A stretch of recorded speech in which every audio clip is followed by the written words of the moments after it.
Our protagonist suddenly goes on a cow-slaying rampage. The entire village thinks he's completely lost his mind. Then a girl steps forward to stop him.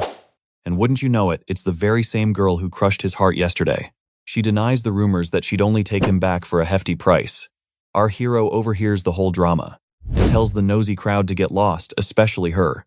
Furious, she storms off, vowing to never be nice to him again. But our guy couldn't care less. The real show begins when his parents arrive demanding an explanation for the bovine massacre. It's only then that he finally shows some emotion. To their utter shock, he bursts into tears, pulling them into a desperate hug, sobbing about how glad he is they're alive. He says there's no time for questions, but they have to trust him. The sheer intensity in his gaze throws them off, but then, his dad, like a true champion, steps up and puts his faith in his son. A village busybody tries to interfere, telling the mom to stop her husband from enabling their crazy son. But mom claps back, saying the only crazy one is the old hag herself. The family stands united, stronger than ever. Our main character has a master plan, but he's running out of time to butcher the whole herd himself. He only has 4 hours before the world goes to hell. So he shouts that he's hiring, and he's paying well. Suddenly, everyone who called him crazy is praising his business savvy. In a flash, he has a whole crew on his payroll. He calls his buyers and offers a fire sale on prime beef. A truck shows up almost instantly to haul it all away. And just like that, our hero has a giant bag of cash. Step 1, complete. His parents plead for answers, but he just tells them he'll explain later. For now, their mission is simple: stay inside and don't open the door for anyone. This makes 0 sense, but they trust him. After all, their son has never let them down before. The boy stashes the money and gives one final chilling warning. Lock the doors and windows. Open for no one but family. As he speeds toward the city, his goal is to buy gunpowder. The apocalypse countdown is at T-2 hours. First, the animals will mutate and hunt humans, a little karmic payback for centuries of burgers. Then, humans will turn into zombies too and start eating each other. Soon, the entire human race will be nearly extinct.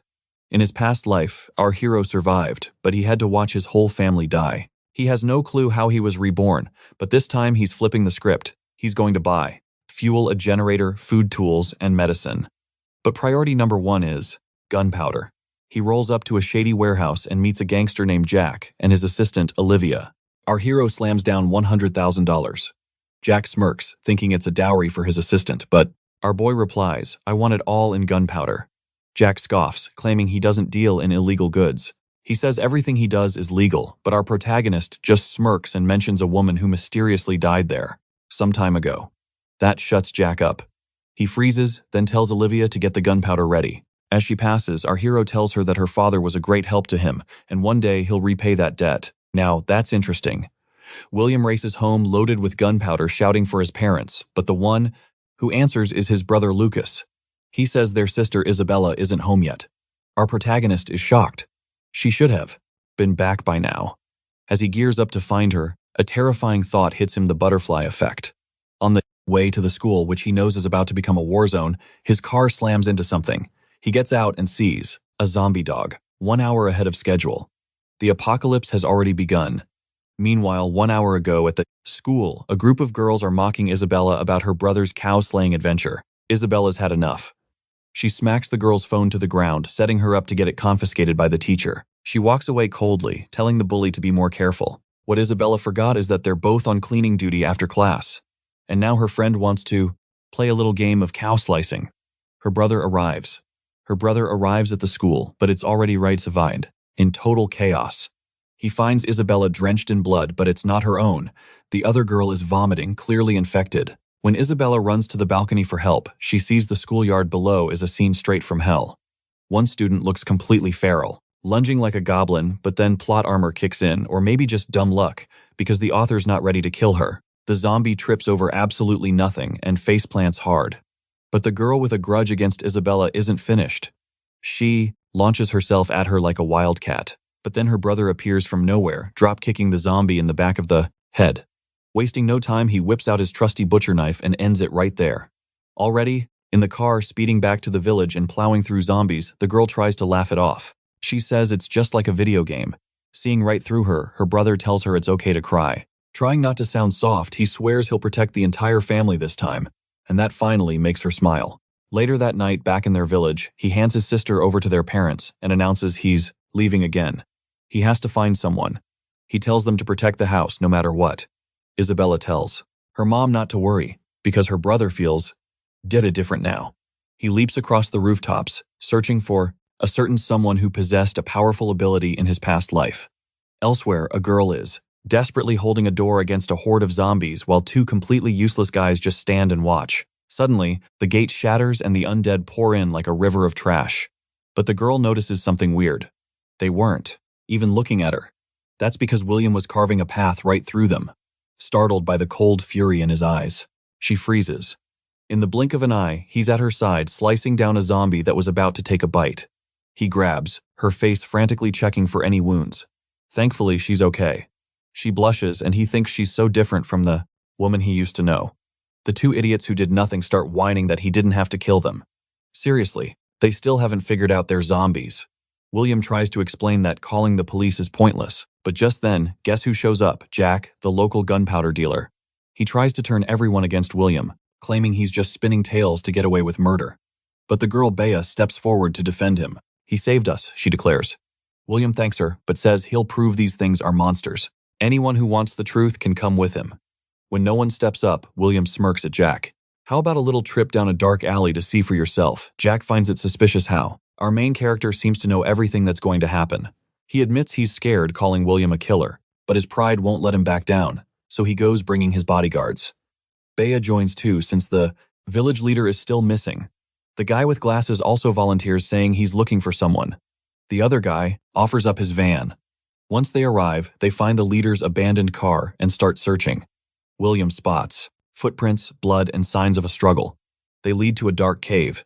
He warns them it's a death trap inside. He says he'll go in alone, but of course Jack accuses him of trying to hide something. William's patience finally snaps. He tells Jack he's really starting to piss him off. He dares him to come inside and see the bodies for himself. Jack freezes, hit by a wave of pure killing intent from William. And then, a zombie girl bursts out of the cave, sprinting past the main character and charging straight for the group. The guy with glasses screams her name, Shin. She was the one he'd been searching for. But just as she's about to bite him, William appears in a flash, saving him and putting her out of her misery. The glasses guy collapses to his knees, sobbing that William is a murderer who will pay for this. William decks him, his face grim. He stands over him, his voice low. I know you're hurting, but Shin was already gone. She was one of them. I'm trying to keep the rest of us alive. Huang Tao staggers to his feet, his voice cracking with grief and rage. Easy for you to say. What if I killed your family? Would you be so calm then? The words hit William like a physical blow, flashing him back to his past life. To the bodies of his family, cold and lifeless in a pool of blood. His breath hitches.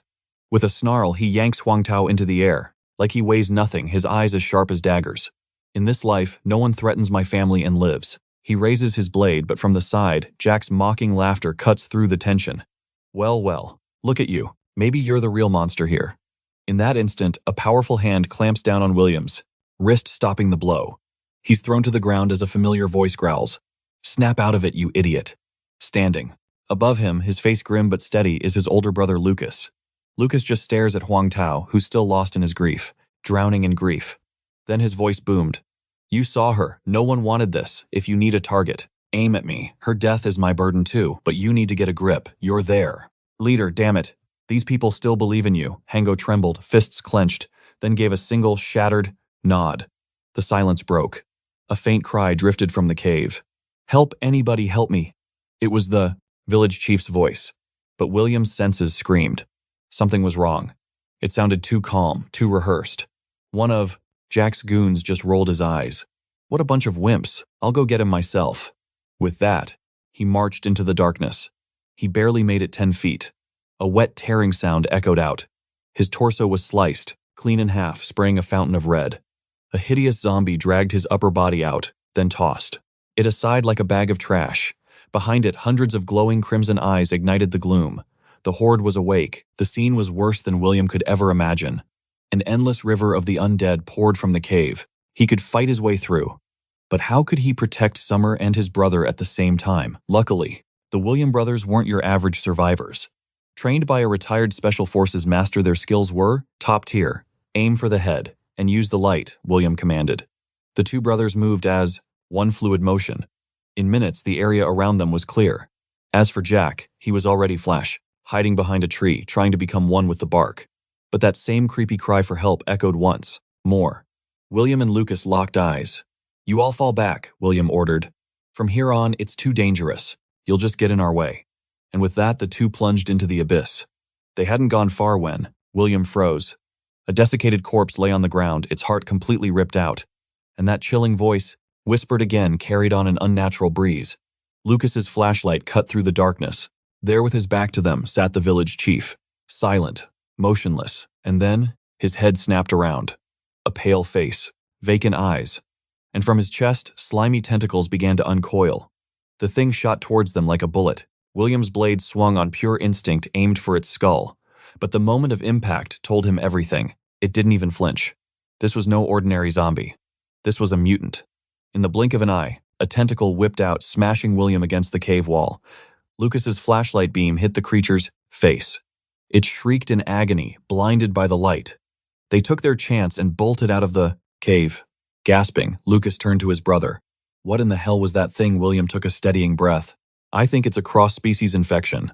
Some kind of sick genetic mashup between animals and humans. They're not just undead anymore. They've evolved." He gestured to the cave. "And that was a stage 2, or what's left of the village chief." William looked at the full moon. "At least it's bright tonight. They hate the light, so they probably won't wander far." Lucas gave him a look. "Since when are you a zombie expert? I guess all those pre-apocalypse documentaries weren't a waste of time after all." They were about to retreat, planning a rematch for the next day with better gear. But suddenly, a storm of red eyes exploded from the cave. A swarm of mutated bats blotted out the sky, swallowing the moonlight whole. Using the sudden darkness as cover, the mutant zombie launched itself like a cannonball, slamming into Lucas with incredible force. A tentacle snapped out, shattering William's flashlight. The creature's goal was obvious. Lucas was the target. William pulled back on his brother with all his might, but it was no use. The mutant's strength was monstrous, far beyond any human limit. As its jaws opened wide over Lucas's hand, William could only watch in frozen terror. But, out of nowhere, tires screeched. A car hurtled onto the scene. The door flew open, and behind the wheel was Bea. Without a second's hesitation, she floored it, ramming the mutant and sending it airborne. William seized the opportunity. He lunged forward, delivering the killing blow. Finally, the creature was dead. They all stared when they realized the monster was indeed the village chief. Bea was trembling. Lucas let out a ragged breath. "Seriously, if you hadn't come, we would have been monster chow." But before the relief could set, in William's blood ran cold. He saw it, deep in Lucas's forearm. Quote, "A perfect bite mark." Lucas just offered a weak, tired smile. "Sorry, little bro. Looks like the family is in your hands now. You know what you have to do."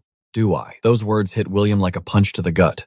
Deep down, he knew he'd have to be the one to put his brother out of his misery. Staring at the infection, spreading guilt gnawed at him. He had a second chance at life, a chance to protect his family. So why was history repeating itself? Suddenly, his gaze snapped to the mutant's corpse. He dashed over, ripped the blade from its skull, and started hacking at it like a madman, sending blood flying everywhere. Lucas, thinking his brother had finally lost it, screamed, "William, what are you doing? Stop." Bea rushed to pull him away, but William wouldn't be stopped. A memory had just surfaced. He recalled that high-level zombies absorb viral energy from weaker ones, forming a crystallized core deep inside their skulls. A moment later, he found it, a dark, blood-red crystal, lodged in the creature's brain. He turned to Lucas, his eyes blazing with a newfound hope. "You haven't turned yet. There's still time," he declared, holding out the crystal. With a heavy voice, William explained, "This is a zombie core, pure, concentrated viral matter. It's the same source as the poison in your body. If you take it, you might evolve into an immune-enhanced human. But you could also just turn into one of those monsters." Lucas didn't even blink. He snatched the crystal and swallowed it whole. William flinched, but he knew this was their only chance. After downing it, Lucas smirked. "Seriously, you had this the whole time. Could have saved me the dramatic farewell tour." "So when does the magic happen?" William replied bluntly. "Within 2 days. Lucas nodded, heading for a nearby cave. 2 days. If I'm a goner by then, just seal it. But if I come out with superpowers, don't you dare get jealous." Watching his brother's casual retreat, William felt the crushing weight on his chest. Finally, ease up. He believed in him. With a small smile, he whispered, "I'll be waiting." But hidden behind a tree, Lingy had heard everything. A wicked grin spread across his face. So that's the secret. Is it fine then? Allow me to speed up the process. The next morning, Vanessa burst into her brother's room clanking around in some homemade battle armor. Brother, rise and shine, our boy stared at her. What in the world are you wearing? It looks like a trash can grew legs. His sister puffed out her chest, proudly explaining they needed to reinforce the house. She'd stayed up all night crafting her masterpiece. The cute girl was obviously angling for a compliment, but her brother just gave her a light poke, sending her rolling right out the front door. Outside, he deadpanned. What's the plan, Bull? Over the zombies for a strike. Just then, their dad climbed down from a wall he was building. The old man was grinning ear to ear, holding a barrel of black powder. Where did you get that? His son yelped, warning him it wasn't a toy. But the man just scampered, off with his new prize, yelling he had important work to do. Our main character could only pray the house wouldn't get blown to smithereens. Then William heard more clanking. It was his sister rolling around with their mom, who was also wearing the brand new trash can model. Yup, no DNA test needed there. Mom, I'm hungry. Is breakfast ready? I'm busy. I'm perfecting my secret deadly cleaning technique. Someone was about to knock when William swung the door open, revealing a pleasant surprise. The gorgeous girl standing there was Bea, and she'd come to ask for his help. His mom, ever the busybody, came over to greet their guest. Bea turned to William, explaining that the village committee had started organizing defenses. So far, so good. But she said, I contacted the county police station last night. And since then, silence. No signal, nothing. The main character checked his own phone. No bars. That's weird. That didn't happen in his past life. Bea continued. This feels wrong. If we're cut off, we could miss something vital, like an incoming rescue team. Bea then asked him to go with her to the county and investigate. Our boy went quiet, clearly weighing the risks. Seeing his hesitation, Bea lowered her head.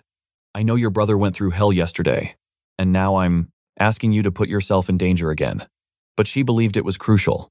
Finding out the truth was her duty, and William was their strongest fighter. Besides, she added, right now you understand those creatures better than anyone. That's when his mom cut in. All right, that's enough of that. But then the old lady did something shocking. If it weren't for you yesterday, my idiot son might not have made it back. Bea looked up. Her face was a picture of surprise. His mom called them in, her back turned as she rummaged through a dusty old shelf. She spoke without looking back. We're your parents, not your jailers. We're here to protect you, not to tie you down. Then came the mom talk. Look at my son. So big, strong, handsome, and brave. And what does a brave boy get? A giant sword. She handed it to William, and the two prepared to leave. Our main character was silent, but the women were already best friends. Guess we know who's really in charge. As they walked away, his mom was already planning the wedding. What a perfect couple, she mused. That girl will give me the cutest grandkids. Meanwhile, in a dark cave, Lucas was meditating, waiting for that zombie core he ate to kick in. Suddenly, he heard footsteps. Assuming it was his brother, he called out, William, hold up. Don't come in here yet. But then he felt a strange liquid seeping past his boots. Confused, he dipped a finger in it and took a sniff. His nose knew that smell anywhere. His face paled. Gasoline. Before he could even move, a spark lit up the entrance. Boom, a massive explosion tore through the cave. At the same time, William and Bea were driving towards the county. They were looking for help. Bea, a nervous wreck, was staring out the window, humming a little tune, horribly off-key. William risked a sideways glance and thought, wow, the girl is tone-deaf. When she caught him looking, she blushed. Sorry, she mumbled. I hum when I'm nervous. I know I'm awful. But William wasn't laughing. Actually, he felt kind of warm inside. She was terrified, but pushing through it anyway. Yep, he thought. That's the Bea I know. Still, with so many things going sideways this time, he knew he couldn't just rely on his past life memories. Her zombie radar was something he'd have to trust. Out of absolutely nowhere, he said, you should move in with me. She froze, staring at him. Her cheeks turned a little red. Why would I do that? She asked. William was too busy thinking to notice her tone. His brain was still buffering. If I mention her future superpowers, she'll think I'm crazy. So he went with the smoothest line ever, because I need you safe. I can't lose you. Bea's cheeks were still on fire. She was about to ask him to explain when William's face hardened. Up ahead, the road was gone. A huge landslide had completely blocked their path. They got out to check. Looking at the mountain of rock, Bea sighed. Well, so much for getting to the county. William stayed quiet, but inside, his alarm bells were ringing. This road was clear in my past life, he thought. Things are changing. Not just when, but how. If this route was gone for good, they'd have major supply problems later. He let out a breath. Let's go back. We'll find another way. Bea just nodded. On the return trip, William's mind was in overdrive. They had supplies for now, but with no signal and no way out, the walls were closing in. Suddenly, the car jerked sideways, skidding toward the bridge's edge. William slammed the brakes. Tires screamed as the car stopped just inches from the drop. They both leaped out to see what happened. Bea spotted at first a spike strip laid across the road. Don't get close, William warned. This was no accident. It was a trap. A smug voice echoed from above. They looked up to see Jack perched on the bridge railing. He was casually spinning a pistol. William just stared as Jack started whining about losing half his crew last night. Apparently, as the leader, he couldn't just let that go. He hopped down and started strolling towards them. William stayed cool. If you want revenge, go fight some zombies. Leave us out of it. Jack just laughed and called him a coward. That's when the villain's monologue really kicked in. He threatened to kill William, who just calmly put a hand on his sword. Go on. Try it. The tension was electric. Then Jack aimed his gun and shot Bea. She collapsed, a red stain blooming on her shirt. William froze, screaming Jack's name. The villain just laughed. This is exactly what I wanted, he gloated. The best way to break a man is to hurt someone he cares about. He even mocked William for not finishing off his infected brother. Then came the big reveal. By the way, I'm the one who blew up that mine. That confession hit William like a freight train. His eyes went blood red. With a roar of pure fury, he drew his sword and charged. Jack just grinned, raising his pistol for the kill shot. But before he could fire, something exploded from the forest. A Tier 2 zombie wolf latched onto Jack's arm and ripped it clean off. He hit the ground, screaming. William froze, stunned by the sudden ambush. Meanwhile, back at the village, Isabella dangled her feet from a rooftop, wondering where her brother and Luna were. Suddenly, a frantic banging erupted from the main gate. A voice yelled out for William. Peeking over the edge, she saw Huangta and Uncle, Neo. She told them her brother was out and asked what was wrong. Huangta just pointed towards the dark ridge and told her to look for herself. Isabella grabbed her phone, flicking on the light. As the beam cut through the darkness, her face turned ghostly white. A living sea of undead was swarming down the mountain. A black tide of countless zombies surged straight for their village walls. At the same time, Jack was bleeding out on the forest floor, barely clinging to consciousness. He gritted his teeth and muttered. Was this really the end for him? The undead wolf then turned its gaze. Its blood-red eyes on William. Every instinct screamed danger. The beast had found its new prey. With a piercing howl, it launched itself forward. William dodged with perfect timing, his blade carving a line across its chest. Blood flew as the wolf slammed into the dirt, howling in agony. William took a breath, his focus unbroken. It was still, only dusk, so the creature wasn't at full power.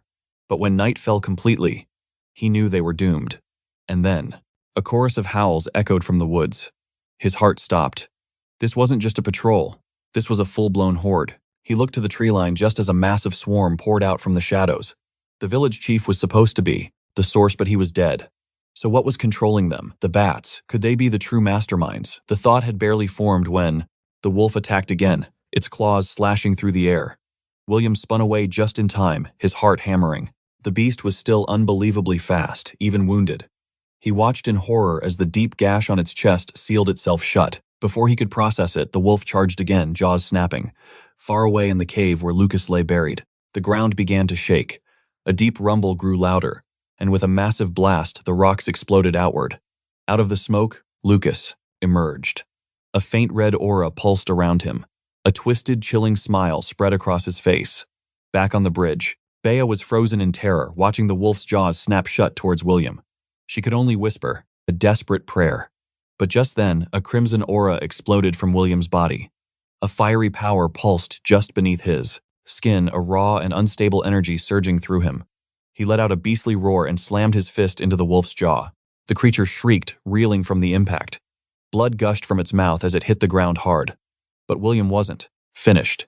His eyes glowing red, he lunged forward, raising his sword high, and brought it down with one clean strike. The wolf was cleaved in two. As the dust settled, Bea could only stare in shock, barely able to whisper his name. William turned a faint smile on his face. I'm here. And with that, he collapsed to one knee, utterly spent. Bea let out a shaky laugh, just relieved he was alive. She glanced at the gruesome remains, and then back at him. You're insane, she said, though a part of her wasn't even surprised anymore. Deep down, she was starting to believe he could do anything. William stared at his own hands, feeling that strange energy still, humming beneath his skin. It was wild, yet he could control it. Where did this come from? Was this an awakening? But that made no sense. In his past life, you couldn't awaken without a crystal core, and he'd never even touched one. His thoughts were cut short by the approaching horde. He forced himself up, his face hardening. This wasn't the time for questions. They had to move. Now. Surrounded like this, staying put was a death sentence. He saw Bea's injured leg and moved without a second thought. "You can't run," he told her. "I'll carry you." Despite the pain, draining her face of all color, she gave a firm nod. The growls of the undead grew closer, a symphony of death in the air. William didn't wait. He threw Bea onto his back and ran for the village, with every last bit of his strength. The village silhouette appeared ahead, but the dead were gaining on them. Their numbers were just too much. Even if he fought, how could he protect Luna in that chaos? Just as the horde was about to overwhelm them, a thunderous roar split the night. A monster of a truck tore through the undead, crushing everything in its path. It was a custom off-roader with flames blasting from its exhaust, carving a path of fire through the horde. The driver spun, the wheel sending the truck into a drift that torched zombies left and right. With a screech, the truck skidded to a halt right beside them. The window rolled down to reveal his dad, a cigarette dangling from his lips and a smirk on his face. "Need a ride, son?" he yelled over the chaos. From the passenger seat, William waved like a maniac, ready to join the party. As soon as they were in, William's dad floored it, roaring back towards the village. The undead horde swarmed right behind them. He roared, "Fire 3 William-style dragon bombs." William instantly complied, chucking 3 custom firebombs out the window. Explosions rocked the street, swallowing dozens of zombies in fire. But some just kept charging, engulfed in flames. These burning freaks were relentless. William's father just scoffed. "Time to end this." He tossed a whole powder barrel out the window, then coolly flicked his cigarette after. The world erupted in light, painting the road with a wall of fire. In the back, William cheered at the first beautiful destruction. Up front, William and Bea shared a look. Should they be relieved or absolutely terrified? These people were crazier than any monster. Then he remembered the first aid kit, grabbing it from under the seat. But as he reached for the bandages, William slapped his hand away. "Hey, you can't just go touching a girl's leg. Unless you two have a secret I don't know about." Bea just giggled, her cheeks turning bright red. William sighed. This girl was born to cause trouble. He ignored her and faced his dad. "How's the village holding up?" His father's eyes stayed glued to the mirror. "We're holding the line. The horde hasn't broken through." William glanced at the pile of explosives in the back. "All this dynamite. You seriously made it yourself?" "While smoking, right next to it." His dad just laughed. "Of course. I was the demolition expert back at the mines. After they closed, I had nothing to blow up. Tried making my own firecrackers, but your mom shut that down real fast," he said with a deep sigh, like an artist robbed of his passion. "Hold on," William interrupted. "Was that kitchen explosion last year your doing?" His dad went stiff. "No, don't be absurd." William narrowed his eyes. "You're trembling. Just don't tell your mother," his father pleaded. Soon they arrived at the village gate. As they exited, the truck horrifying screams echoed from inside the yard. William's father froze, then rushed to the door, finding it locked from within. Without a second thought, William drove his knee forward, shattering the door completely.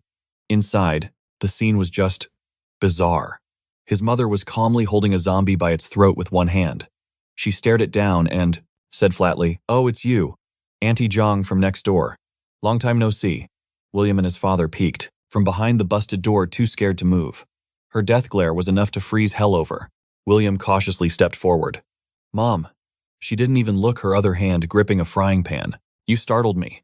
Just because you're a zombie doesn't mean your debts are forgiven." Then she viciously slammed the frying pan into the creature's face. "And I haven't forgotten the money. You still owe me 500 from cards I gave. Your son 600 for college. But when my kid got in, nothing.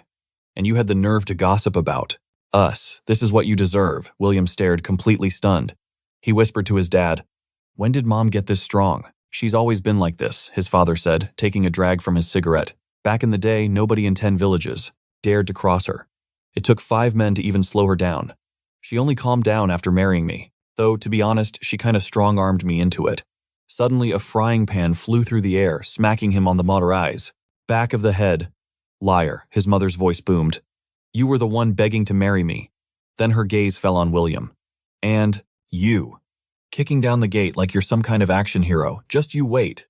William began to slowly back away. planning his escape. But before he could bolt, Bea stepped between them. "Maria, please listen.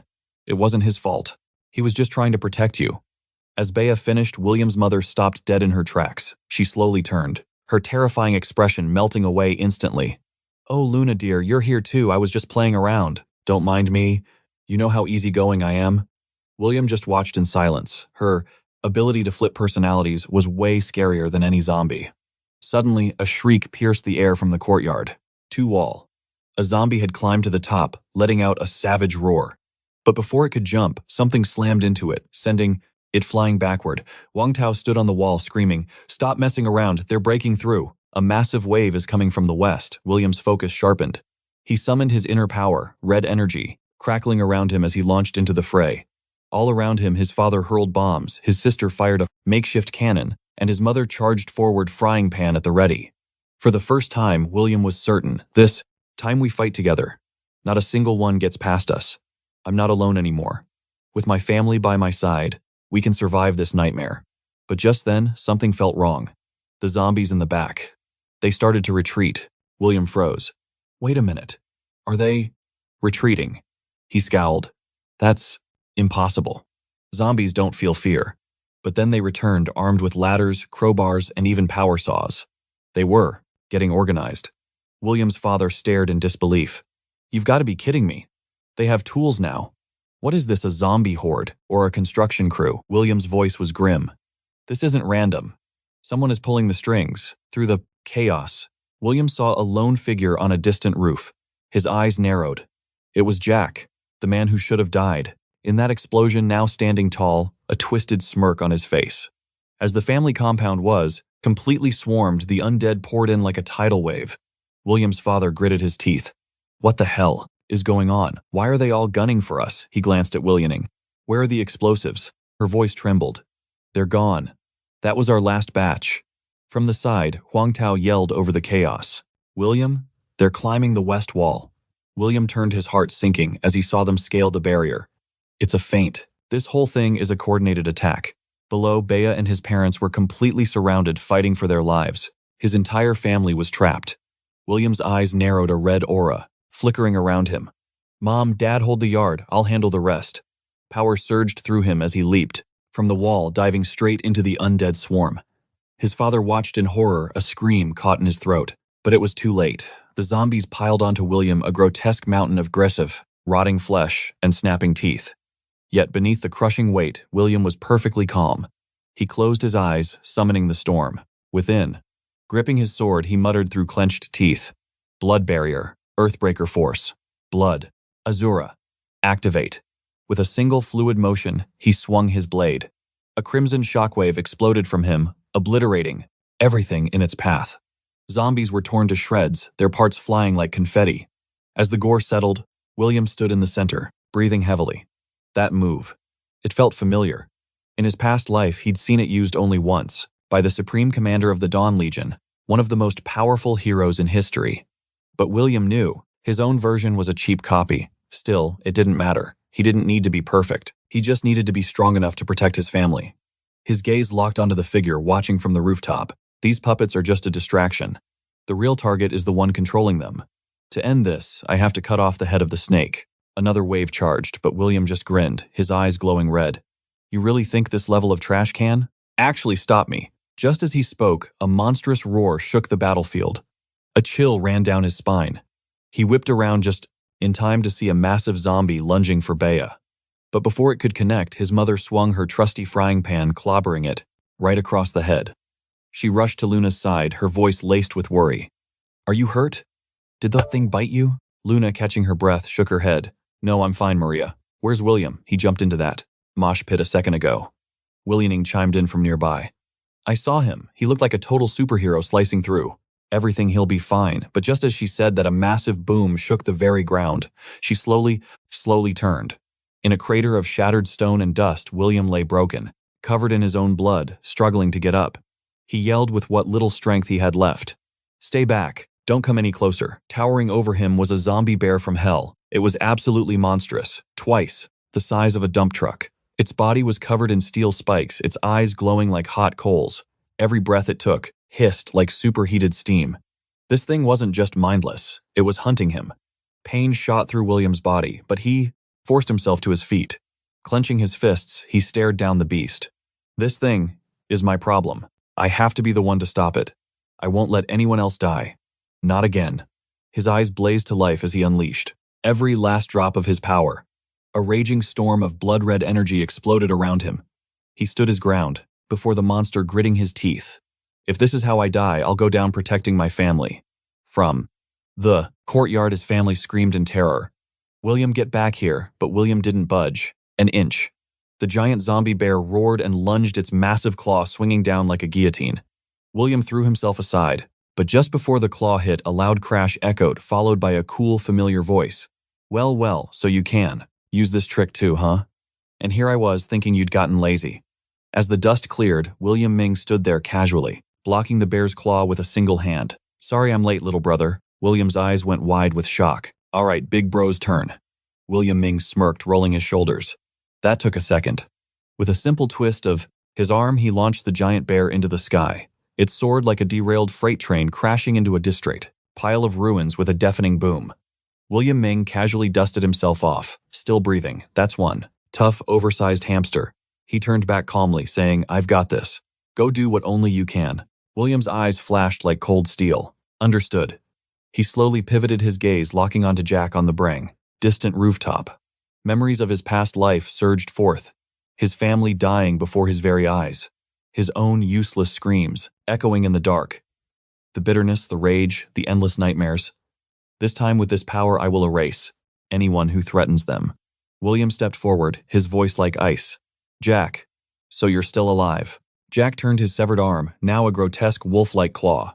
A low, raspy laugh escaped his lips. You're speaking to someone else now. The old Jack is dead. He grinned, revealing fangs, his eyes burning with madness. This body has shattered the limits of humanity. I am part zombie, part man.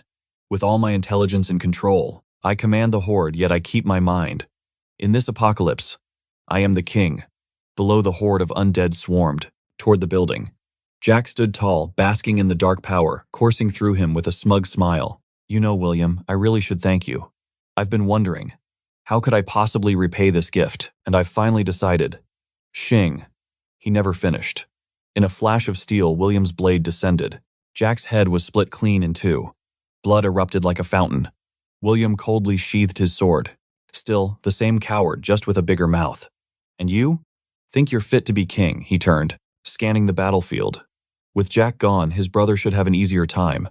But then, a chilling laugh echoed from behind him. William froze, turning slowly.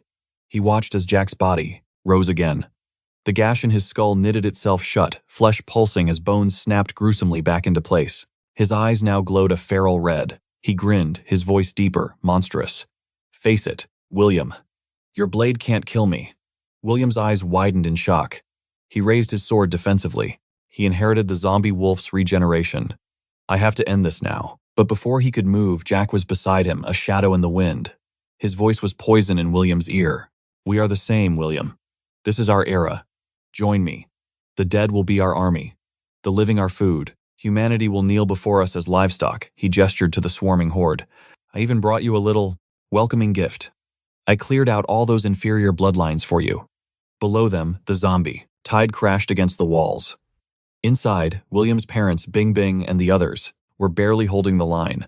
Uncle Neo shouted, William, the west side is collapsing. William's father panted heavily. Just a little longer. Xiaoming and William will end this soon, but before he could catch his breath. Boom. The ground shook violently. The giant bear's corpse slammed down, right beside him in a shower of dust and gore. From the wall, William Ming's voice called out cheerfully. Man, this thing took a serious beating. Let's just use it to plug the hole. William's father whipped his head around. Xiao Ming. How is your brother? Is William okay? William Ming glanced at the zombies closing in. He clenched his jaw. There was no escape now. He looked at his father and said with conviction, Don't worry. William's potential is far greater than mine. He will win. Meanwhile, William was sent flying by another of Jack's blows, crashing into the day. Earth with a bone-shattering thud. He lay in the crater, bloodied and beaten. Jack landed on the rubble above him, a wicked grin on his face. Tisk. How disappointing. Is this all you have? Still. Bend the knee now, and I'll forgive you for daring to strike your king. But before the words even left his mouth, Slash. A crimson arc flashed through the air. William surged from the dust, his blade carving deep into Jack's chest, blasting him through 3 solid walls. William stood tall, his eyes sharp. His voice was frigid. Humans do not walk with beasts, especially not those who bear their fangs at my family. He marched toward the rubble, his sword dripping. With the voice of a judge passing sentence, he declared, "Jack, there is only one thing left for me to do, and that is to kill you." But Jack's chest wound was already healing. He was up in a flash, tasting William's blood from his claw, his voice dripped with ice. "Is that right? Such a pity, William. In that case, I sentence you to death." In an instant he lunged forward, his claw descending like a guillotine screaming through the air. William barely got his blade up. Clang. Sparks erupted from the impact. "He's faster. Stronger." William's arms screamed in protest. "I can't hold on." Blow after brutal blow rained down. Jack was a merciless storm. Shiying A. A searing pain ripped through William's arm. A deep gash tore right through his blood barrier. On pure instinct, he kicked off, creating some distance. Panting hard, he eyed the wound. "Even my blood Azura can't block that. I'm at my limit." Across from him, Jack sneered, licking his claw again. "Impressive, William. You actually dodged. I was really hoping to be admiring your guts right now." William's strength was fading fast, his vision starting to blur. His blood Azura flickered weakly, about to die out. But he looked up, locking eyes with the monster before him. He tightened his grip on his blade. "If I only have one strike left, I'll end it with this." But before he could move, Jack was right in his face, grinning with glowing red eyes. "Hey, gotcha. To be honest, even I don't know my own full strength." William froze for a fatal second. Jack's claw tore, deep across his chest. A brutal strike. Blood sprayed out, painting the ground red. But in that same instant, William reached into his coat. With his last ounce of strength, he chucked a makeshift bomb right at Jack's head. "Have a nice surprise, you bastard." Boom. A wall of fire erupted, swallowing everything in a hellish inferno. From inside the blaze, Jack's voice echoed cold and mocking. "A Molotov?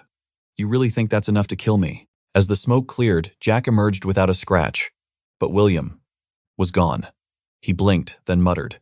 He ran, and then he laughed. A truly unhinged, maniacal sound. "Ha, your blood is like a beacon in the night. You think you can hide." His grin vanished instantly. His eyes turned to absolute ice. "Run all you want, William. I will find you, and when I do, I'll tear you limb from limb." Elsewhere, William collapsed inside a dark convenience store, gasping for air. He clutched the massive wound on his chest.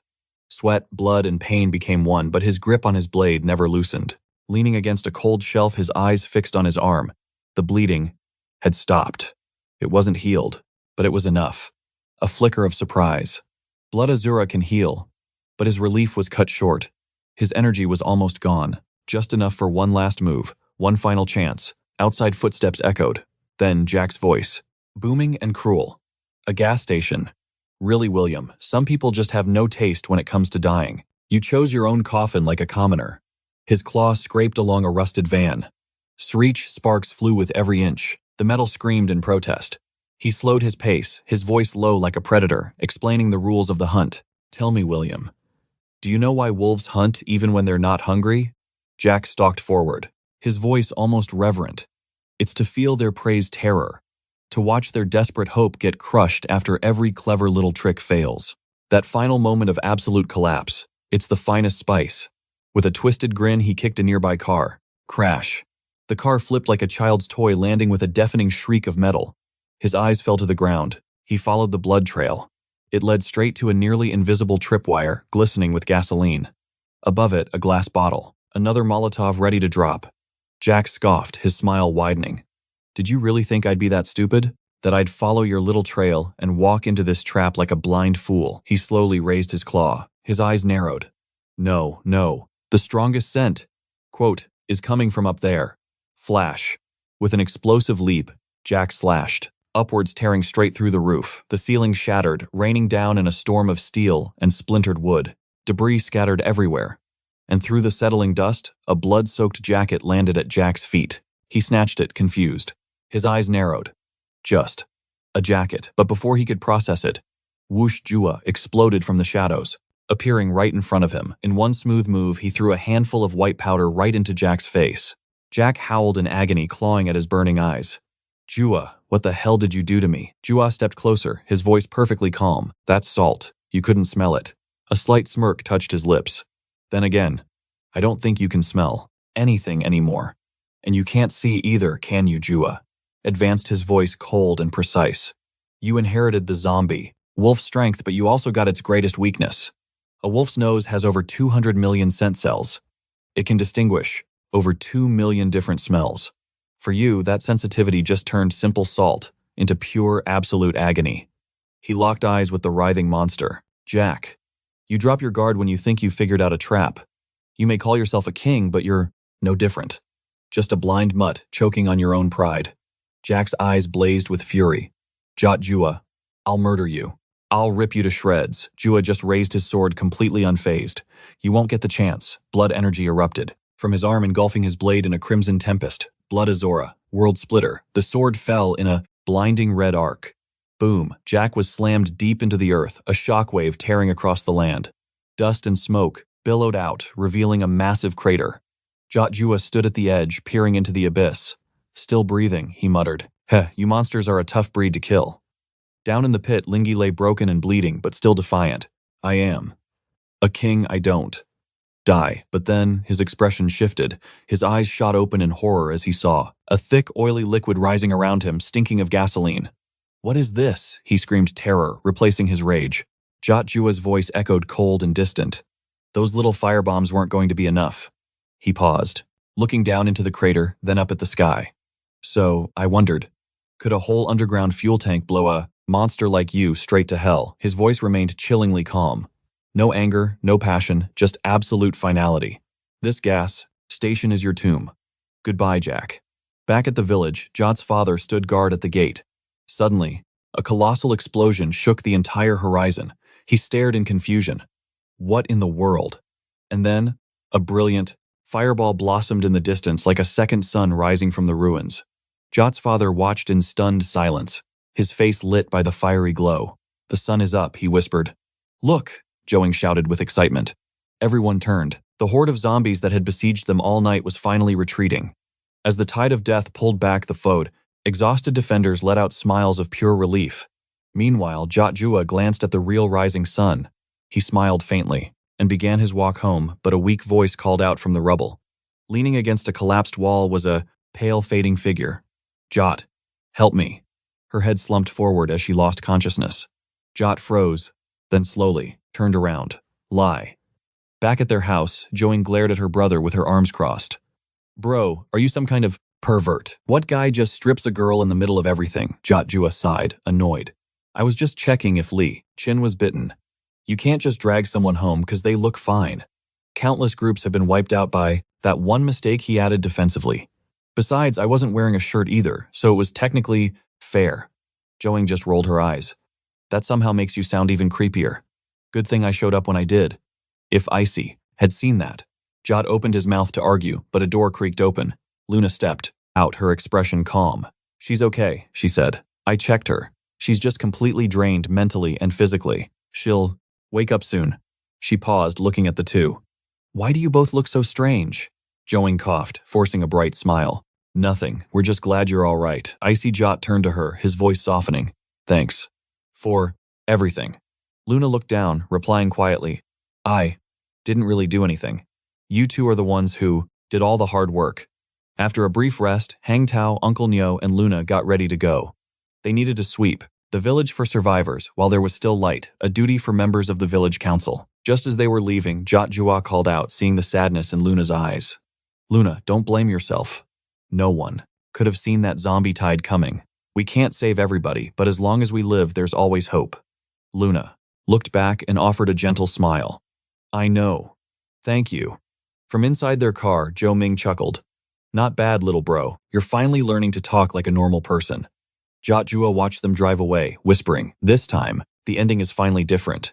Zhou Ming raised an eyebrow. What are you mumbling about now? Never mind that. He sighed and started the engine. Let's go. We've still got to deal with all these bodies. The two of them drove back to the mountain of corpses to begin the final cleanup. Standing before the blazing pyre, Jot spoke. These mutated bodies have to be incinerated. If wild animals eat them, it could trigger the next disaster. Zhou Ming dusted off his hands with a grin. Well, that's that. Looks like we can finally go home for some real sleep. Oh, and Jojo, make sure you take the car to a car wash. It stinks. Jojo scratched his head, awkwardly. Yeah, about that gas station. Then he frowned. Wait a minute. Why do I have to do it? Zhou Ming slung an arm around him, with a smirk. 'Cause I'm your big brother. You got a problem with that? Jojo's eyes narrowed. You know the rules. Zhou Ming's eyebrow shot up. Oh really? Are you so sure you can still beat me now? Jojo scoffed. Ha, I've never lost. And so the game began. Zhou Ming was the hunter. Jojo, the ghost. The rules were a piece of cake. The hunter counts to 10 while the ghost runs. Get caught in 3 minutes and the hunter wins. The ghost's only job, just run like your life depends on it. With a flash of power, Jojo bolted. But Zhou Ming just chuckled behind him, using that old trick. You forget, I know it too, right? Before Jojo could even blink, his brother was right on his tail. He lunged for the grab, but Jojo stopped on a dime, twisted his body, and dodged like a phantom. The two became blurs in the forest, leaping over roots, weaving between trees in a high-speed game of tag. All of a sudden, Jojo launched himself skyward, aiming for a tree branch. Zhou Ming just blinked, in surprise, then smirked. Going airborne. Cute. Without warning, he charged straight at the tree, just as Jojo's fingers brushed the branch. Crack. The entire tree came crashing down. Startled, Jojo flipped, mid-air, and landed perfectly on his feet. Behind him, Zhou Ming was still grinning, a glowing blade in hand. Thought you could escape up there, not a chance. Jojo had barely landed when he felt a massive shadow, looming over him. He whipped around to see Zhou Ming chucking the entire tree trunk right at him. Jojo crossed his arms, braced himself, and blocked the massive log head-on. The brothers were locked in a stalemate, energy crackling between them. Zhou Ming laughed, his voice full of challenge. Still running, little bro. Jojo didn't answer his brother's taunt. He was too busy holding back a freaking tree thinking, man, this guy is strong. Realizing he couldn't win a shoving match, he let the momentum throw him backward to absorb the hit. A second later, the log slammed into the cliff with a massive crash, kicking up a storm of dust, wood chips. Zhou Ming stood in the mess, scratching his head. Oops, did I overdo it? He yelled. Jojo, you. Okay, down there, no answer. And then, bonk, a tiny pebble bounced right off his head. Jojo's voice floated down from the sky. Time's up. The ghost wins this round. Zhou Ming looked up at the cliff and yelled, when the heck did you get up there, you sneaky little brat? Jojo hopped down, lightly grinning. When I was using the cliff to absorb your tree toss, I learned a thing or two about our powers. Zhou Ming nodded. I got mine from a zombie core. You too right, Jojo, just rolled his shoulders casually. Something like that. Though in his head, he added, technically, it was in my last life. Out loud, he said, but I think my ability is different. I can tap into other people's powers. Zhou Ming's eyes went wide. You mean, you can copy my powers, like for real? It wasn't just a coincidence, Jojo nodded. Something like that. Your ability is Blood Bastion, right? It boosts your physical stats, and that red aura around you blocks most physical attacks. Based on our little game, I'd say I can copy about 70% of it. Zhou Ming's eyebrow shot up, 70%. And I still lost. Damn. And that's not all, Jojo added. I can also read your abilities like a detailed stat sheet. Hold on. You're telling me you can see my stats, like in a video game, you got some kind of interface. Not really, Jojo said, cracking his knuckles. It's more like an instinct, like I can just feel the numbers behind a person's strength. If a normal adult is a 20, your strength and agility are about 90. Your endurance is maybe a 95. And as for intelligence, Zhou Ming cut in, grinning. Don't tell me it made me smarter too, Jojo smirked, more like a big fat 0. Honestly, watching you wrestle with a tree was kinda painful to see. Zhou Ming threw an arm around his shoulder, faking a snarl. Watch it, kid. My 0 IQ can still knock your teeth out. Then his eyes lit up. Oh right, the zombie bear's crystal core. I left it in your drawer. Might be useful later. But, unaware of the danger, their entire chat was overheard by a mysterious figure hiding behind the trees. Late that night, while Jojo was fast asleep, a shadow tiptoed into his room. Zhou Ming found the crystal core in the drawer, his eyes gleaming with excitement as he whispered, finally got my hands on a superpower. The next morning, Jojo's mom told him to go plow the field. Under the blazing sun, Jojo was sweating buckets while he worked. He muttered to himself, seriously, my big bro is just chilling while I'm stuck doing all this hard labor. The favoritism is real. Having no choice, Jojo secretly activated his cheat skill, using his power to plow the field in record time. Not far off, Lien was hiding, dressed in a crisp white shirt and nervously holding a cup of water. After a quick mental pep talk, she took a deep breath and finally walked out. With a huge smile glued to her face, she called out sweetly, "Jojo, there you are. I've been looking all over for you. For you." Joe was wiping zombie guts off the wall. Hearing someone approach, he glanced back. Seeing who it was, he asked coolly, "Leon feeling okay?" Leon stood there, looking all innocent, and flashing a killer smile. "Much better thanks to you, Jojoa. You're my hero." Joe just shrugged. "I was just settling a debt. No thanks necessary." Unfazed by his ice-cold vibe, Leon casually poured herself some water, smiling sweetly. "Even so, you still saved me. That's a pretty big deal." She paused, then leaned in a little. "So, maybe you could help me just a little more." Despite her hopeful eyes, Joe's answer was a solid nope. Leon looked completely floored, her voice shaky. "But why?" Without even turning around, Joe stated flatly, "Like I said, I was repaying your father's kindness. As of now, our accounts are settled." Joe's tone was calm but final. "It's not my job or my problem to keep you safe." Hearing that Leon's head dropped her voice a tiny whisper. "I see." After making the wall spotless, Joe stood there silently. He could feel the power buzzing inside him and muttered, "This blood butcher thing is definitely not ready for farming. Guess I need to level up my control." Suddenly, a frantic knock echoed from the front door. Joe quickly opened it, a frown forming. What happened?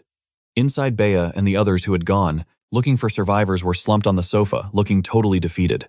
Joe's face darkened instantly. The village. Everyone's gone. Bea bit her lip, her eyes filled with sorrow. "I'm sorry, But before she could finish, Joe cut her off. "No, this isn't on you. You can't stop a zombie horde. Just by wishing for it. You guys risked your necks searching everywhere.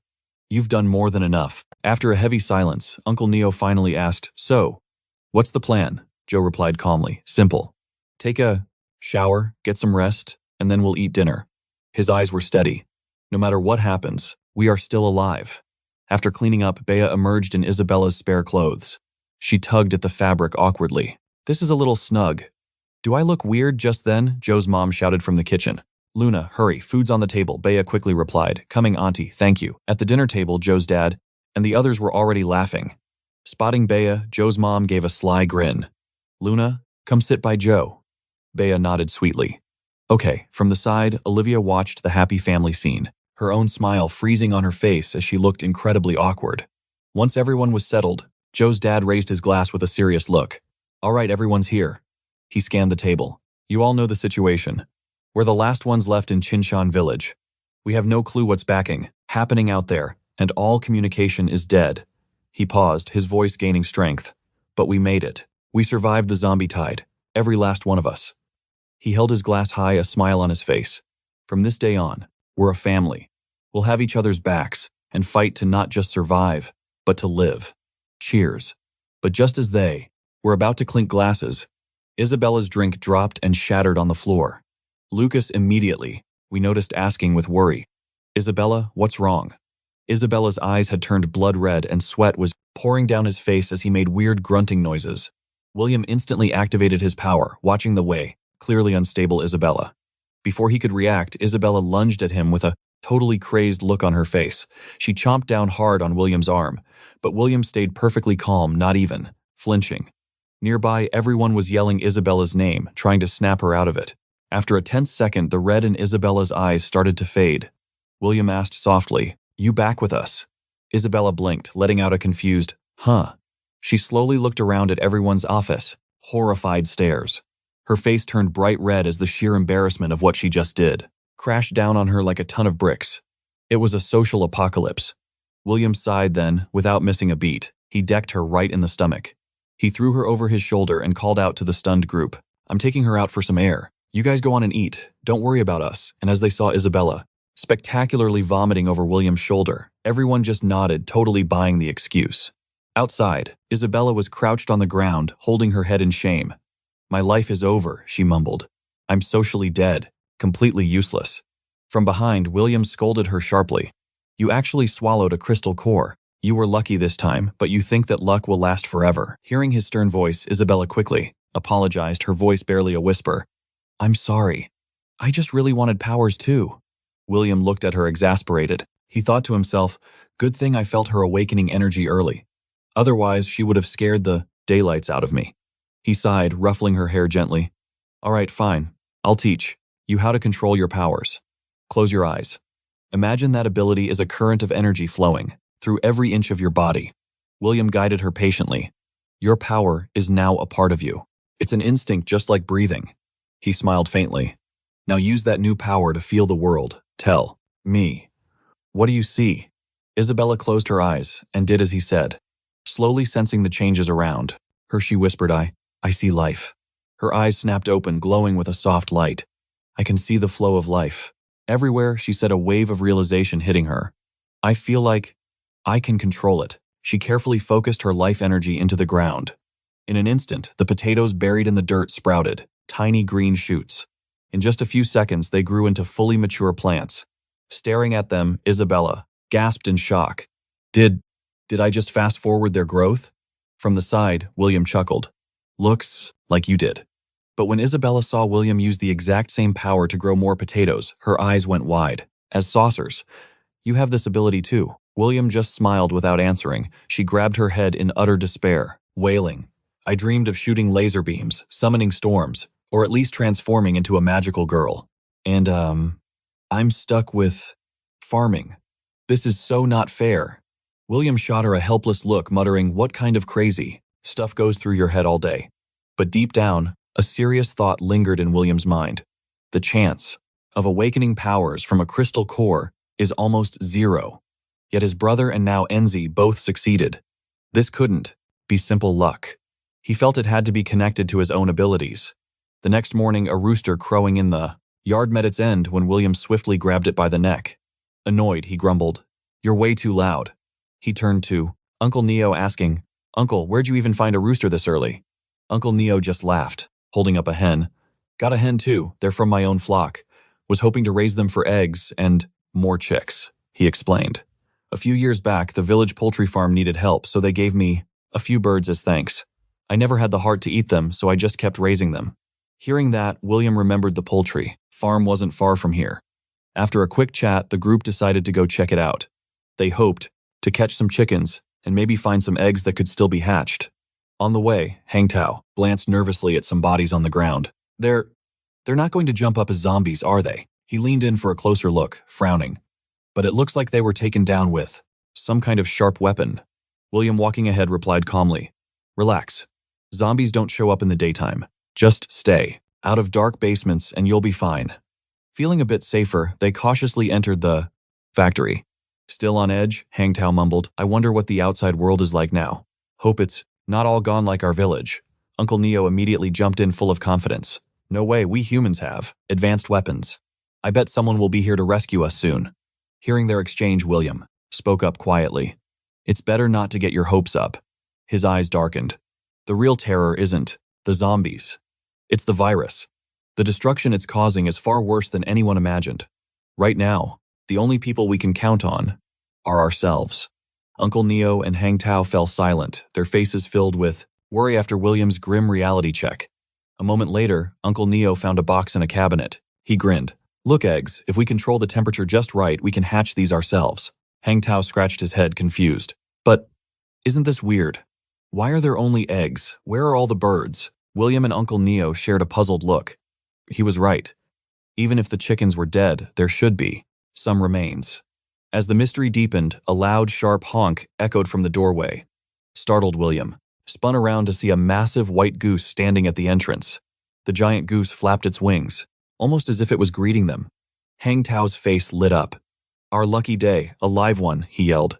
William, get me a sack. I used to be a pro chicken catcher back on the farm. Snatching the bag, Huang Tao confidently approached the goose.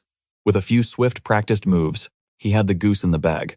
But just as he turned to brag about his perfect catch, the docile goose suddenly went full-on monster mode. Its beak split into a gaping, bloodthirsty maw. It lunged straight for Huang Tao's head at terrifying speed. In the blink of an eye, William activated his powers, dashing to Huang Tao's side. One solid punch sent the mutant goose flying. Huang Tao just stood there, frozen. His brain was still buffering what just happened. William yelled, Something's wrong, fall back. The group immediately bolted out of the factory. But the moment they got outside, William heard strange noises. He threw out an arm to stop Huang Tao and Uncle Neo, his eyes scanning their surroundings warily. Seconds later, dozens of mutant geese came charging from all directions. These geese were way faster than before, moving at an insane speed. In an instant, the monsters were nearly on top of them. Out of the corner of his eye, William spotted a narrow alleyway.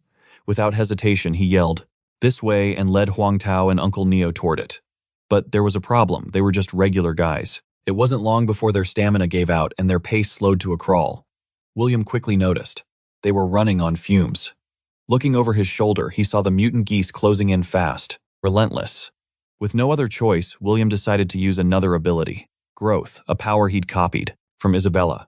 Focusing his will, he channeled the life energy within him. Instantly, thick vines erupted and shot across the alley, creating a living barrier that stopped the mutant geese in their tracks. William turned back, ready to tell them to run, when he saw an even bigger flock of geese, blocking the other end of the alley. Trapped, William made a split-second decision and pulled them into a nearby abandoned dormitory.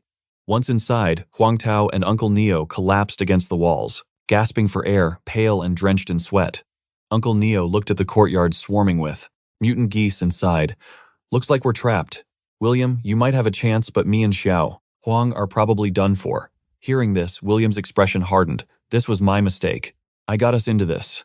I swear I will get everyone out alive. I promise." But inside, William was frantically weighing their options. If he pushed his blood butcher ability to the limit and carried 2 grown men, could he actually outrun those things? If his strength gave out, they'd all be doomed.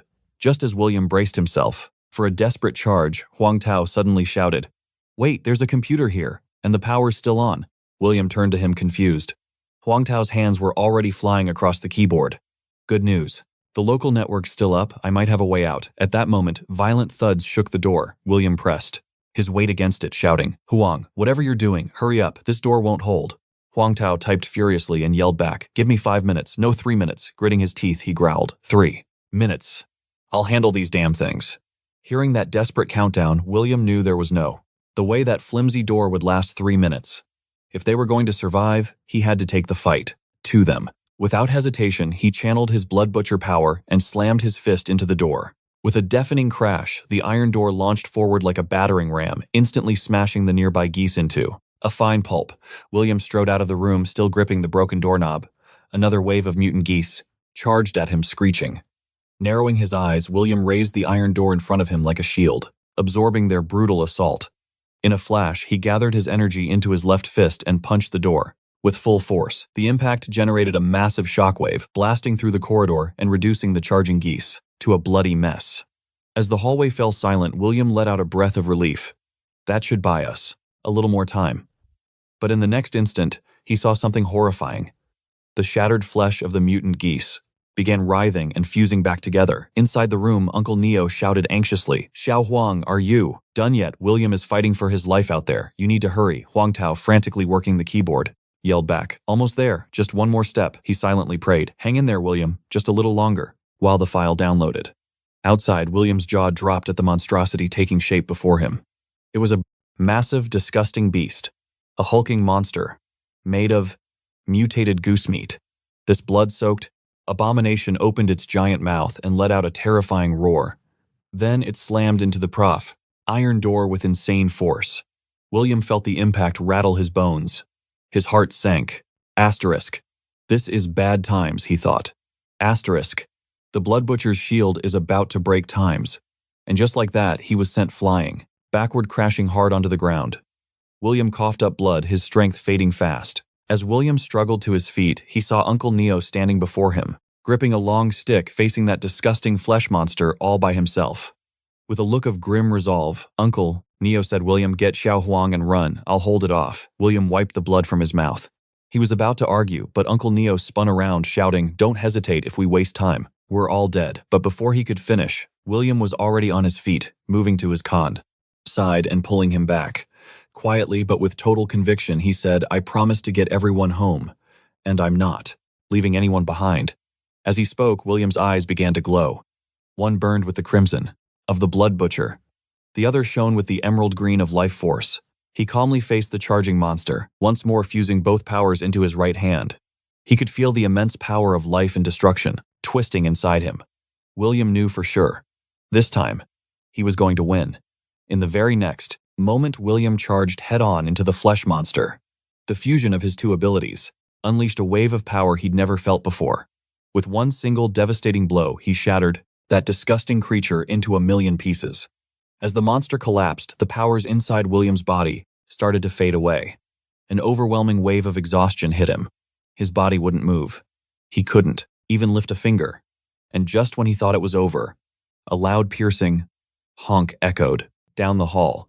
To his horror, a new swarm of mutant geese was charging right at them. Shocked and desperate, William fought to move his limp body to fight again. Just as disaster was about to strike, music suddenly blasted from the loudspeakers. The mutant geese, who were just about to pounce, just stopped. They froze mid-attack. After a second, they turned and stampeded away from the building. Just then, Huang Tao ran out of the room shouting, "Uncle Neo, William, are you guys okay?" Uncle Neo, completely confused, asked, "Those geese just left. What's with the music?" Xiao Huang. "What did you do?" Huang Tao's face lit up with relief. "It worked. I hacked into the facility's another DAST broadcast system and played the feeding music." He quickly explained, "Back when this place was open, they played that song at feeding time. The birds were trained to run to the feeding area when they heard it. Good thing it worked, or we'd be goose food. I swear I am never coming back to this cursed place again." With that, William and the others got in their car and headed home. In the back seat, Uncle Neo carefully held a basket of eggs. He sighed with relief. At least these eggs made it. From the driver's seat, Huang Tao chuckled and asked Uncle Neo, "When did you sneak those eggs into the car?" Uncle Neo just smiled. "While you were busy with the goose. I slipped a few eggs into my pocket. Not too many, though." Huang Tao, looking worried, asked, "Are you sure those eggs won't hatch into mutant monsters?" Uncle Neo replied confidently, "Don't worry. These eggs are over a week old. The infection hadn't started back then. They're safe." Sitting quietly in the back, William stared down at his hand, replaying the moment his two powers merged. The feeling was incredible. After getting home, the group held a meeting to set up new roles. William's father, Lucas, and Huang Tao would be the security team, responsible for patrols and building defenses. Isabella and Uncle Neo would take care of the farming, raising crops and animals. Isabella's powers were perfect for boosting growth. William's mom and Olivia would manage their resources, handling all the inventory, distribution, and future plans. And finally, William and Bea would be the exploration team, tasked with scavenging for supplies and scouting the area. With everyone's roles now set, William went back to his room to prepare for their next mission. This time, he promised himself he would be ready for anything. The disaster at the poultry farm would not be repeated. As William geared up, a soft voice suddenly called out from behind him. Before he could even turn, Olivia was already tugging at his shirt. She pressed her forehead against his back, her voice a desperate whisper. "William, take me with you." He turned, completely baffled. Olivia's eyes were filled with pure terror. "I'm scared," she stammered out. "Scared of what?" "No, I want to stay with you." She leaned in closer, dropping her voice. "I know a place. It's safe, full of supplies. If it's just the two of us, we can make it. We can survive until help arrives." Her tone became frantic, almost unhinged. "I'll do anything you want. Anything. Just forget about the others." But when she finally looked into his eyes, she froze. William was staring at her with a gaze so cold and empty it stole the very air from her lungs. Without a word, he grabbed his bag and started for the door. As he passed her, his voice cut like a shard of ice. "You want me to abandon my family? Say that again. And, I'll throw you out to the zombies myself. Then you can fend for your own miserable life. And don't forget." He paused, his voice dropping 10 degrees colder. "You were the one who betrayed me first." Hearing that, Olivia stood frozen, completely and utterly shattered. Stepping out of the room, William found Bea waiting quietly. Before he could speak, she asked softly, "Are we heading out now?" Together they made their way to a secluded fish farm tucked far away from any main roads. Bea looked at the desolate area and frowned. "This place is in the middle of nowhere. No tourist would ever come here." "Who even built this?" William replied casually. "Jack did. I just stumbled on it by accident." At the mention of that name, Bea hesitated for a moment, then asked, "I've always wondered. Why does Jack hate you so much?" William let out a small chuckle. "It all started back in King School. Jack was a rich kid who flashed his family's money around, acting like he was king of the world. Everyone else bowed down to him, not me. I challenged him and I beat him. Every single time." He paused, then added, "Later, when I got close to Olivia, he jumped in and took her from me just so he could constantly rub it in my face." Bea frowned and mumbled, "But he never even liked Olivia, did he?" "I heard he used to humiliate her." William shrugged, completely unbothered. "Jack didn't care about her. He just wanted to hurt me. As for Olivia, he said, she made her choice. She's not my problem anymore. Bea hesitated for a second before asking, but wasn't there some kind of engagement between you two? William sighed, a little helpless. That was just something our parents cooked up. A strange feeling began to stir inside Bea. She glanced at the nearby lake. The water's surface was eerily calm, but somehow a deep sense of unease washed over her. A little while later, William and Bea found a hidden underground facility. Standing before a massive freezer door, Bea's jaw dropped. Whoa, there's a huge storage unit here. But seriously, isn't this door a bit much? She asked. William, how did you even know about this place? He gave her a casual lie. Heard Jack mention it once. Figured I'd take a chance. But deep down, he was thinking something else. In his previous life, he found this place after the zombie tide hit and survived for a long time on the supplies inside. But back then, the power was already out. This time, the electricity was still running. William's eyes narrowed as a thought flickered through his mind. Maybe because I stopped that first wave of zombies. The future is already starting to change. Or perhaps there were other survivors hiding here. Suddenly, a piercing scream echoed from deep inside the ice. Storage. It was Bea. What happened? William yelled. Bea had fallen to the floor, trying to catch her breath. I'm fine, I just got spooked. She pointed ahead with a trembling hand. That fish head. It's absolutely terrifying. Like some kind of deep-sea nightmare, as if on cue, the fish head twitched slightly, its eye glowing with a sinister red light. Before Bea could even react, William rushed past her, slamming his palm down hard onto the grotesque creature. His pupils contracted in an instant. This is a mutant fish-type zombie. To his utter shock, his attack had done absolutely nothing. Slowly, the creature opened its massive jaws and unleashed a powerful jet of water, slamming William into the ice-cold wall before he could even blink. Gritting his teeth against the searing pain, he analyzed the force of that attack. This thing had the power of a Tier 2 zombie. Seeing William get hurt, Bea immediately rushed forward, shielding him with her own body, her voice trembling. William, are you okay? Pushing himself up, William screamed, Get back, we can't take this thing head on. But as soon as he spoke, he saw it. The colossal freezer door was sliding shut. William's heart plummeted. No time to panic about the door. First things first, take down this freaky fish monster. Without a second's hesitation, William gripped his blade and lunged straight at the beast. He brought his weapon down with all his might, slashing at its plated body. But the creature's scales were like solid steel. His attack barely tickled it. William instantly leaped back, creating some space. Finding his footing, he chanced his power again, feeling his energy surge. With fresh resolve, William launched another attack. This time, he was hunting for a gap, any weak point in that natural armor. It was his only shot. And then he saw it. The monster's gills were totally exposed, completely scale-free. Changing direction mid-dash, William zipped behind the creature, aiming his long blade right for that vulnerable spot. But just as he was about to land, the hit's slimy tentacles shot out from the gills, coiling around his weapon and stopping it cold. This sudden tentacle party left William completely stunned. These disgusting things weren't part of the fish.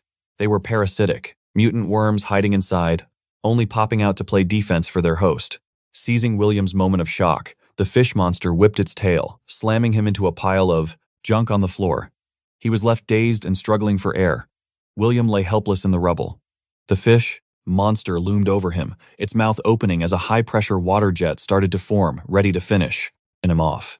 In a last-ditch effort, William grabbed a nearby power cable and jammed it right into the creature's open mouth. A massive jolt of electricity erupted, stunning the beast on the spot. Not wasting the opportunity, William scrambled to his feet and delivered the final blow, ending the mutant fish for good. But even with the monster dead, William felt a growing dread. He knew this world had changed since his rebirth, going off script from his past life. But until now, all the changes had been random, unpredictable. But a Tier 2 mutant fish, deliberately hidden in an ice storage. This wasn't random at all. Someone was orchestrating this. Just then, Bea's frantic voice cut through his thoughts.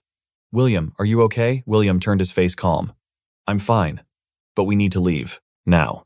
But no matter how hard Bea yanked on the handle, the massive freezer door didn't budge an inch. Totally confused, Bea yelled. What's happening? The door is stuck. William's face darkened as he muttered. Someone locked us in. Without wasting a breath, he summoned his twin abilities, merging the destructive force of Blood Butcher with the energy of life power into his right fist. He then smashed the door with everything he had. A deafening bang echoed through the room, shaking the entire structure. As the dust settled, the heavy door was perfectly fine. Not even a dent. William's brow furrowed. He hadn't counted on the door being this ridiculously strong. It was, basically, a bank vault door. Even worse, since they were underground, this door was their only way out, and now it was their cage. William panted, gritting his teeth. That's literally all the power I have right now. He glared at the door, and it did absolutely nothing. I need a minute. Bea rushed over to support him. You just rest. I'll search the storage, one more time. Maybe we missed something. A few minutes later, Bea came back looking completely defeated. Sitting beside him, she mumbled, I looked everywhere. There's no other exit. William wasn't surprised, but he was painfully aware the temperature in here was negative 18 degrees Celsius. Even if the cold didn't get them, they'd run out of air eventually. They couldn't afford to waste time. Determined, William forced himself to stand, preparing to blast the door with his fused power one more time. Just then, Bea hesitantly held out a zombie crystal core. If I eat this, I might awaken. Powers, too. Just like you did. William's eyes shot wide open when he saw the crystal. He instinctively grabbed her hand and yelled, Are you out of your mind? Do you know how dangerous that is? But before he could finish, Bea interrupted, her voice quiet but unyielding. But you can't do this alone. Your powers model, it can't last forever. Our time is running out. Staring at William, Bea's voice was firm. William, you know it too. If we keep this up, we're both dead. So let's make one last gamble. Bet on me. Bet that I can survive this awakening, and my new power will get us out of here. Her words sent a shock through him. He remembered his past life. Bea's ability had been perception. But now, with all the changes his rebirth had caused, would her power awaken the same way? After a heavy silence, William finally released her hand, a faint smile on his lips. Are you ready? He asked softly. He knew she was right. His strength alone wasn't going to be enough. Besides, this girl had shown incredible courage. Why should he hesitate? Bea looked at the crystal core in her palm. Before I would have been terrified, she whispered. But with you here, I believe I can do it. Without another thought, she swallowed the zombie core. Far away, deep in the forest, William's father and Lucas were desperately calling their names. But since William had kept their destination a secret, they were searching completely blind, with no idea which way to go. As night fell, a heavy darkness swallowed the forest, and the worry etched on their faces grew deeper. Just then, a deafening zombie roar tore through the trees. William's father went pale. Zombies, but they should only be active at night. Standing beside him, William Ming frowned. Something is wrong. As they stood frozen, another blood-curdling scream echoed from the distance. William Ming's heart stopped, his face darkening. Damn it, that was Hangta's voice. Nearby, hidden by a large tree, a shadowy figure watched their every move. Back inside the ice storage, a faint groan snapped William to attention. He turned to see Bea, her body, steaming with heat, her face twisted in agony. Alarmed, he rushed to her side. What's happening? Why? Are you burning up? Bea trembled violently, trying to rip at her own clothes. I don't know, she gasped. It feels like my whole body's on fire. It hurts. It's so hot. Without a second thought, William grabbed ice from the storage and pressed it against her, desperately trying to cool her fever and keep her from losing her mind. After several tense minutes, Bea was left in just her underclothes, the intense heat finally starting to fade from her body. William leaned in close. Feeling better, Bea nodded, slightly, but her voice was strange. William, I think I'm seeing zombies. A lot of them. Everywhere. A wry smile touched William's lips. Don't panic. That's just your new ability kicking in. But deep down, he knew for certain. Bea had awakened perception again, which meant brute forcing their way out was now impossible. Then Bea added hesitantly, I also see something under the floor. She pointed down, her hand trembling. Underneath us. There are so many zombies. William's heart seized. Under the floor, could it be an underground passage? After a frantic search, William found a hidden hatch in a corner of the freezer. Together, they climbed down the ladder into the dark, cold passage below. Just as they stepped inside, a savage zombie roar echoed from the shadows ahead. William turned to Bea, his face grim. It's pitch black. I can't see a thing. I have to rely on you. Bea pointed at herself, her face a mask of disbelief. Me, you're relying on me. William tightened his grip on his blade, settled into his stance, and gave her a reassuring smile. Don't worry, you've got this. Seeing the absolute trust in his eyes, Bea swallowed her fear and nodded firmly. She activated her newfound power. Her senses shot out into the darkness, pinpointing every last zombie. She started calling out their positions, one by one, guiding William. Thanks to her real-time intel, even though William was completely blind, his strikes were deadly accurate. With their perfect teamwork, it didn't take long to clear the passage.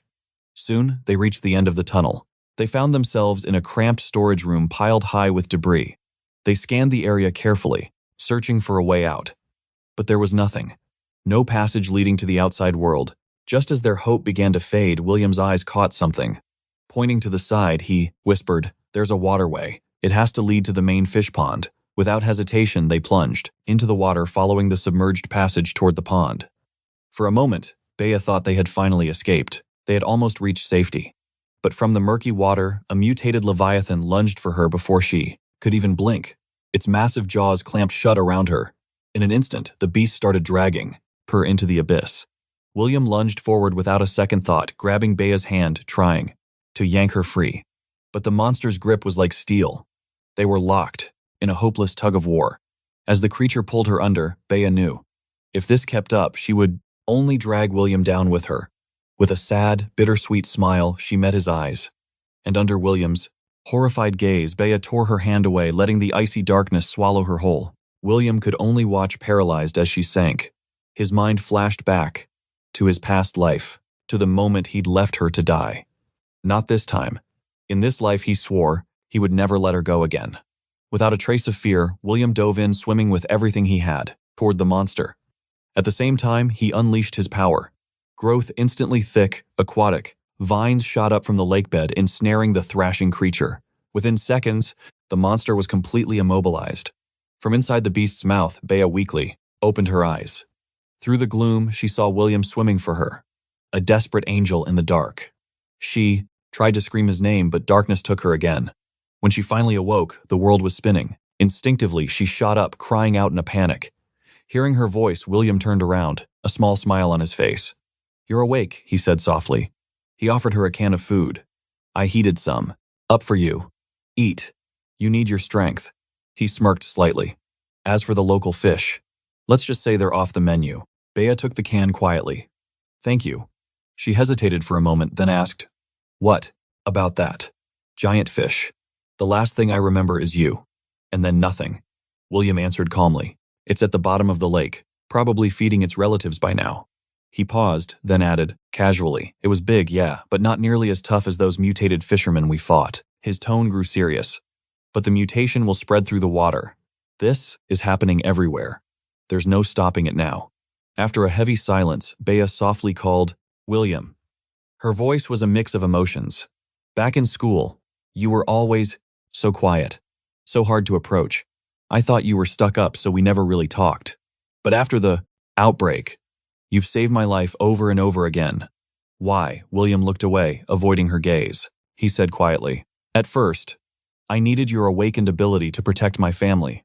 Hearing that, Bea's heart plummeted. She forced a small smile, her voice laced with sadness. She whispered, "I see. So that's all it was." An awkward silence fell between them. After a long moment, Bea's cheeks turned, a soft pink, as she asked, "So what about now?" William's eyes met hers, and he immediately panicked, looking away and fumbling for words. Seeing him so flustered, Bea turned her head, her own face flushed. When are we going back?" William cleared his throat, regaining his composure. "Right now. With your ability, we can slip past the zombies." With Bea's enhanced senses leading the way, they avoided every threat and got home in record time. The second they arrived, William Ying ran, out throwing her arms around William, her voice trembling. "You're finally back. Do you have any idea how worried I was?" William just patted her back, a gentle smile on his face. All right. Stop being so dramatic. Everything's fine, right?" But at his question, her smile vanished. Her voice dropped. "You two. You should come with me." The moment William entered the room, he heard Huang Tao's tortured screams. His father and older brother stood nearby, their faces etched with worry. A cold dread filled William's heart. When he saw Huang Tao tied tightly to the sofa, his expression hardened. "What happened?" Lucas, his older brother, stepped forward to explain. "We were ambushed by a horde on our way to find you two." He gave a bitter smile. "We tried to get a Tier 2 crystal core to save him, but we failed." Sitting nearby, Uncle Neo looked up at William, his face a mask of desperation. Can he still be saved?" His voice shattered. William's gaze fell back to Huang Tao. His eyes were a web of broken blood vessels, his face a mask of bulging veins. The virus had already stormed his brain. Shoving a crystal core in him now would just unleash another monster like Jack. Just as William fought for the right words. Huang Tao, with a final spark of clarity, spoke through clenched teeth. I refuse to become a zombie. Don't hesitate. A chilling whisper followed. Make it fast. William lowered his head. His hand trembled on the hilt of his sword, his mind a whirlwind of agony. But as he steeled his resolve, William suddenly felt a terrifying presence behind him. He instantly activated his powers and spun around, ready to face whatever lurked in the shadows. He saw his mother trembling uncontrollably, her eyes filled with a desperate inner battle. Without a word, he grabbed her arm, pulled her close, and snatched a writer crystal core from his pocket. His voice was a blade of urgency. Mom, hurry, eat this. His mother stared at the core, utterly confused. This is the same thing Xiao Huang took. Where did you even get it? William didn't have time for explanations. Found it at the fish farm. Just trust me. Eat it now. She opened her mouth to ask another question, but a guttural, inhuman growl from Huang Tao sliced through the tension. Lucas screamed, William, Huang Tao isn't going to hold on much longer. William froze, cursing inwardly. Damn it, still too late. He knew, all too well. By the time his mother's ability awakened, the fight would be over. A choice had to be made, right now. Acting on pure instinct, William moved like lightning, his long blade raised high, preparing to end Huang Tao's suffering. But as the sword began to fall, a massive surge of power erupted from behind him. Alarmed, William whipped around and saw his mother floating in midair. Her entire appearance had transformed, radiating a pure, holy energy that lit up the entire room. With a simple, elegant wave, beam of divine light shot toward Huang Tao.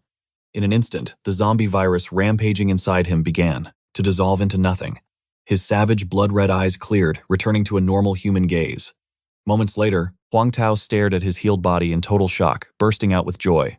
Look at me, I'm cured, and yet no. One in the room even glanced his way. Every single eye was glued to William's mother's faces, frozen with utter disbelief at the miracle they had just witnessed.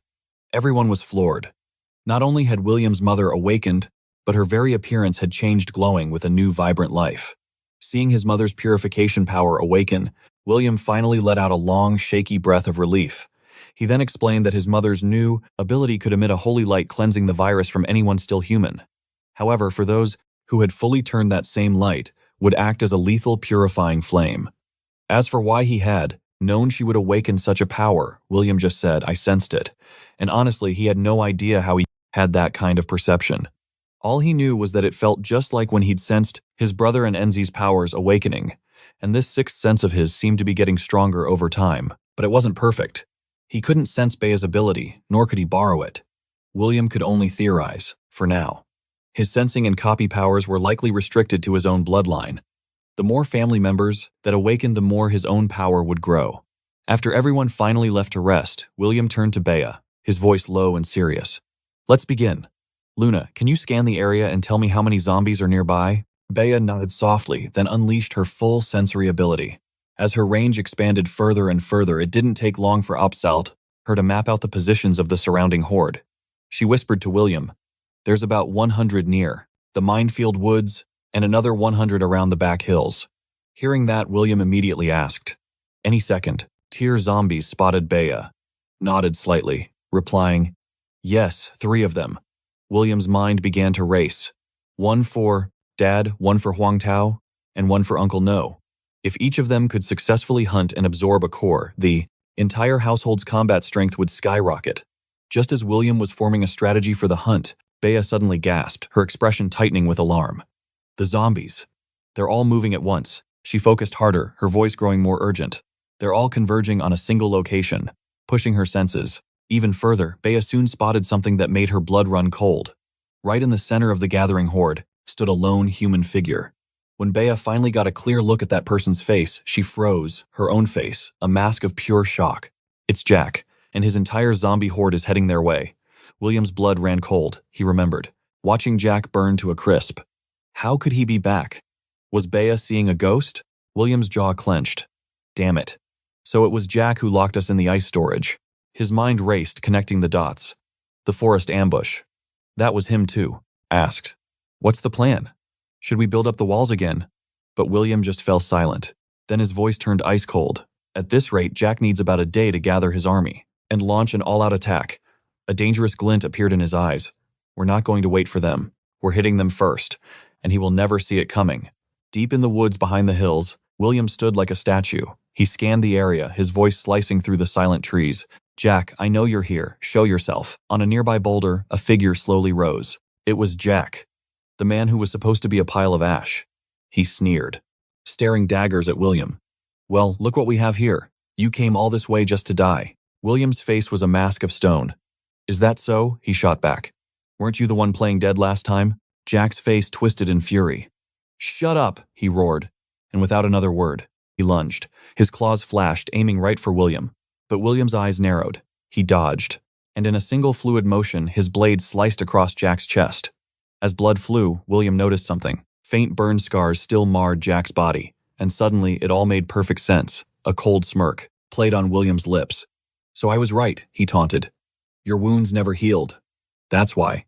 You used cheap tricks instead of facing me properly. You're nothing but a coward. Jack's face contorted with rage. Don't get cocky, he snarled. Even injured, you think you can take me alone, but before he could finish his monologue. K-boom. An explosion ripped through the forest behind him. Jack froze. His body, rigid as a wave of dread, washed over him. Meanwhile, William just smirked.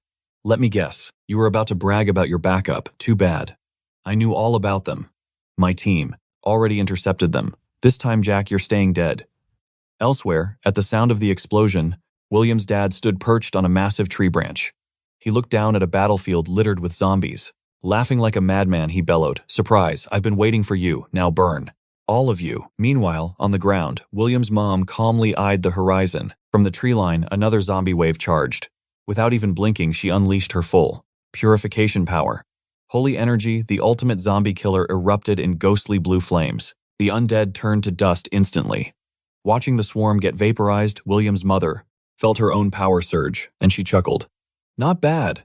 This power makes cleanup so much easier. Hearing this, William's dad immediately swooped in for a massive hug, his face beaming with pride.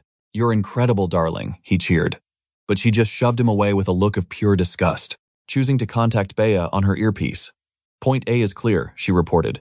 Give me the next target. Thanks to her special senses, Bea had already pinpointed every zombie nearby. Hearing the report, she replied instantly. About 1 kilometer northwest. Another group. 24 of them. After getting the location, William's mom paused, her voice softening. Bea, how are things over there? Are you safe? Bea's voice was calm. Don't worry, we're holed up near the cellar and we have guards. They're watching the area. Then she checked in on Lucas, who was fighting solo. Lucas, you doing? Okay, out there alone. Lucas, now a master of his awakened powers, just laughed. Relax. These guys aren't even a decent warm-up. Hearing Lucas's cocky reply over the comms, William's father erupted in laughter. Haha, those zombies had no idea what hit them, getting ambushed like this. Serves them right, Lucas chuckled too. Seriously though, we couldn't have pulled this off so smoothly, without Bea. Her intel and strategy were perfect. From now on, Bea, you're our team's official commander. Hearing all the praise, Bea blushed. It was all thanks to everyone working together. It was all just one piece of his plan. Meanwhile, Jack, still wounded, was being completely crushed by William, barely able to put up a fight. His mind reeled. How? How had the gap between them gotten so huge? Rage burned in his eyes as he roared, I will not lose. But William just sneered. Your flanks are shattered, and your main force is suffocating. Do you really think you can turn this around? As he spoke, William began gathering energy again. His voice was like ice as he declared, It's over, Jack. For a moment, Jack's head hung low. Then he grit his teeth, snarling back, It is over. Just then, at the base, Bea's expression tightened. She yelled into her earpiece, William, look out. 3 second-tier zombies. They're heading straight for you. As her warning came, William turned to see 3 massive mutated rat monsters, charging right at him. After a brief moment, William's face darkened. He spoke coldly to Jack. Mutated rat zombies. Is this really what you're counting on to defeat me? Jack just chuckled. Who said I was using them to fight? Watch closely. As he spoke, Jack shoved his hand into one rat's skull, pulling out its crystal core and swallowing it whole. He did the same with the other 2. A moment later, a violent wave of power exploded from Jack's body. He slowly lifted his head, a sinister smile on his lips. William, this is my true power. William stared at the newly evolved 3rd-tier Jack. A powerful sense of danger crashed over him. Without hesitation, William pushed his powers to the limit and lunged forward. He was a blur, his long blade aimed straight for Jack. But Jack didn't even flinch. With a casual lift of his right, hand he effortlessly blocked the strike. Then, with one brutal palm strike, he sent William flying. William crashed hard to the ground. Jack sneered with mockery. "Is that all you've got, William?" As he spoke, William was already pushing himself up, channeling all his strength into a punch that hit Jack square in the chest. It didn't even leave a scratch. Jack chuckled coldly, taunting, "How disappointing. Is that really the limit of your power? Come on, William. Try something like this." With that, Jack grabbed William by the head and brutally smashed him into the ground. Dust and debris erupted. But as the dust settled, William was gone. Only a gaping hole remained, with a faint trace of emerald energy lingering at the edges. Seeing this, Jack blinked. "So he has another ability," he muttered. "Escaped underground." After a pause, his expression twisted into pure rage. "No matter," he roared. "I'll drag you out of whatever hole you're hiding in. I'll break you piece by piece. And then I'll slaughter every last one of your precious family." Not far away, hidden, deep in the forest, William emerged from a hollow tree. He was covered in bruises and dust. He was breathing hard, his energy completely drained. Thinking back to the power Jack had just displayed, a chill ran down his spine. So this is a third-tier mutant's true power. In my past life, I never got the chance to face one head-on. I had no idea it was this overwhelming. Gritting his teeth, he made a quick calculation. Even if my brother and my mother joined me, we still might not be able to take Jack down. His eyes hardened with resolve. I have to find a way to end him before he completely loses control. Otherwise, the consequences will be unimaginable. Suddenly, an overwhelming pressure crashed down on him, so intense it nearly took his breath away. Frowning, William looked to the sky. Where a pure white moon once hung, there was now a blood-red orb staining the night with its ominous glow. And beneath that blood moon, a brilliant blue wave of light rose from the horizon. And then, without warning, a searing crimson beam clashed violently, with the blue wave sending shockwaves that rattled the very soul. As the deafening explosion echoed, a rainbow-colored shockwave expanded outwards at a terrifying speed. In the next instant, William's eyes narrowed. Within that spreading halo of light, he could make out two shadowy figures, standing in the chaos. But before he could figure out who they were, Jack's mocking laughter rang out from nearby, right behind him. "Still daydreaming, William. You really shouldn't underestimate me." Before William could even process the words, Jack's mutated tail struck true, sending him flying. William slammed into a massive boulder, the shockwave rattling the very ground. The devastating blow, on top of his total exhaustion, left him completely unable to move. Jack strolled over casually, squatted down, and poked his forehead with a taunting finger. "What's the matter? All out of breath? Where'd that amazing ability of yours go? If you've got no more tricks, then just die for me." But as Jack raised his hand for the killing blow, an expanding halo of light washed over them. The instant that light hit, their bodies locked up as if some invisible power had just frozen them solid. No matter how hard William fought, his body was stuck, like the entire world had been put on pause. But then he realized he couldn't move, but he could still use his skills. Without a second thought, William focused every ounce of energy into his forehead, and in the next moment, a razor-sharp beam of power erupted, piercing straight through Jack's skull just as the light faded. Jack, finally free, clutched, his face screaming in pure agony. A second later, he scrambled away in terror, vanishing deep into the forest. Watching Jack flee, William's last bit of strength finally gave out, and he collapsed hard onto the dirt. A little while later, following Bea's directions, Lucas sprinted onto the scene. Seeing William's battered body, he rushed over, yelling, "William, are you okay?" Weakly, William coughed out a few words. "Forget me, Jack." He ran toward the woods. "You have to get him." Because William knew this had to end right here, right now. This world was changing, becoming weirder and deadlier every second. And those two figures under the blood moon, they were high-tier ability users, beings who shouldn't even exist at this point. In his past life, after the zombie apocalypse hit, William was the last human alive in Chinxian village. One day, a squad of survivors found him. Ivers. Their leader stared at William like he was a bug. He asked in a cold, flat voice, "How many zombies are in Chinxian village?" William slowly opened his eyes and answered quietly, "A lot. Almost 1,000. It's too dangerous." The other squad members just burst out laughing. "Only 1,000. And you call that dangerous? What a useless coward." The leader pushed on. "And the strongest one, what tier and how?" Many. William paused, then lowered his head. "4th tier. Just one." Hearing that, the leader's eyes lit up with greed. "Not bad. A 4th tier zombie." Then he lazily pointed to a spot nearby. "All right, Go over there, put on a collar and some chains. William turned to look and saw dozens of people chained to a dead tree, collars around their necks, their faces full of shame and hopelessness. These people had been turned into slaves. Fury ignited in William's eyes. He refused to accept that fate. He jumped up and bolted for the forest, but he didn't get far before a huge wave of immense power crashed down on him. Instantly, that energy exploded into a wall of roaring flames, completely blocking William's escape. The squad leader swaggered forward with a twisted, mocking smile. "Go on, try to run," he sneered. "We high-tier ability users are the chosen ones. The new race, blessed by the gods." His voice dropped into an icy whisper. "And trash, like you, was born to be our slave." Back in the present, William stood at the place where the blue light had crashed down. Staring at the destroyed landscape, he knew this was definitely connected to the rise of high-tier ability users. 558. His past life taught him one thing: many of those so-called elites were just monsters wearing human skin, and the chaos they caused was far worse than any zombie horde. He had to find the truth now, before history could repeat itself. Following the scorched trail, William found a massive crater at the foot of a hill, and inside it a huge white crystal, at least half his size, pulsed with a strange otherworldly glow, completely capturing his attention. As William cautiously approached the crystal, a bizarre feeling washed over him. An overwhelming primal urge to devour it surged through his body. He reached out a hand, his fingers just about to brush its glowing surface, when suddenly, alarm bells screamed in his head. His survival instincts went wild.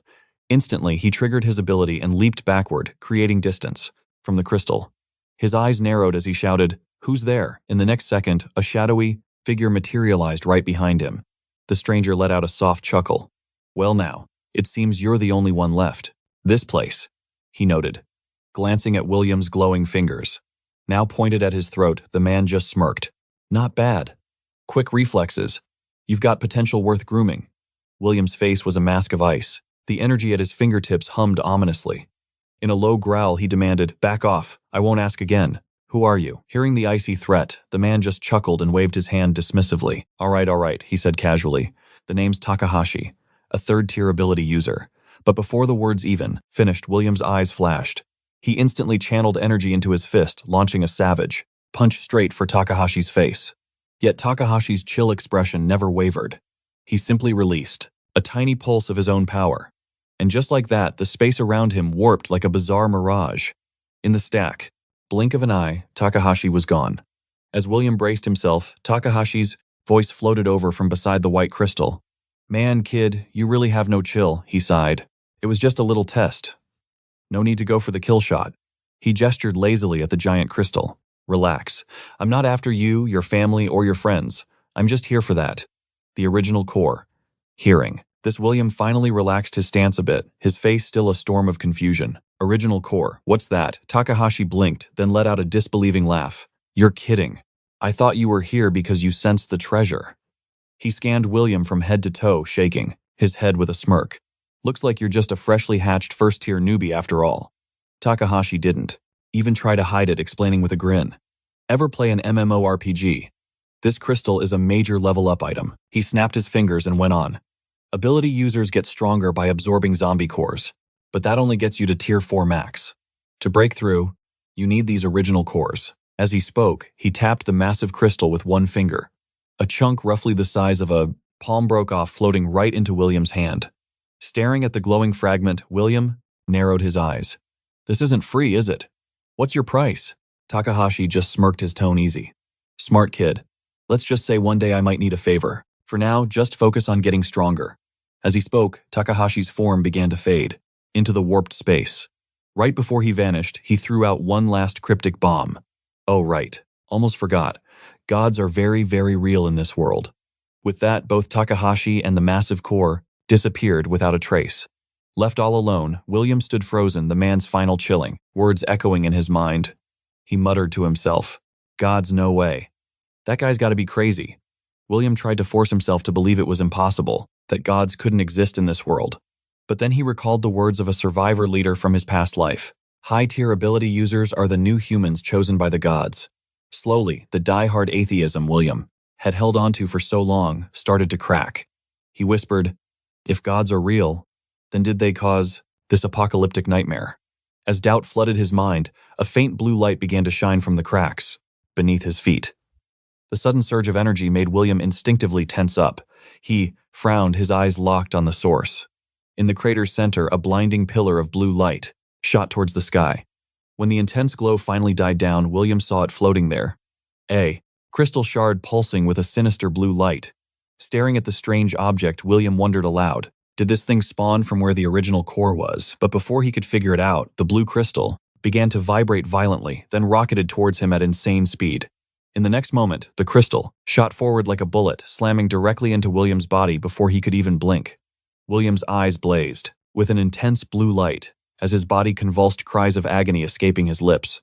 At the same time, the clear sky above turned dark. A thick fog rolled in from all sides, swirling up to lift William's body high into the air.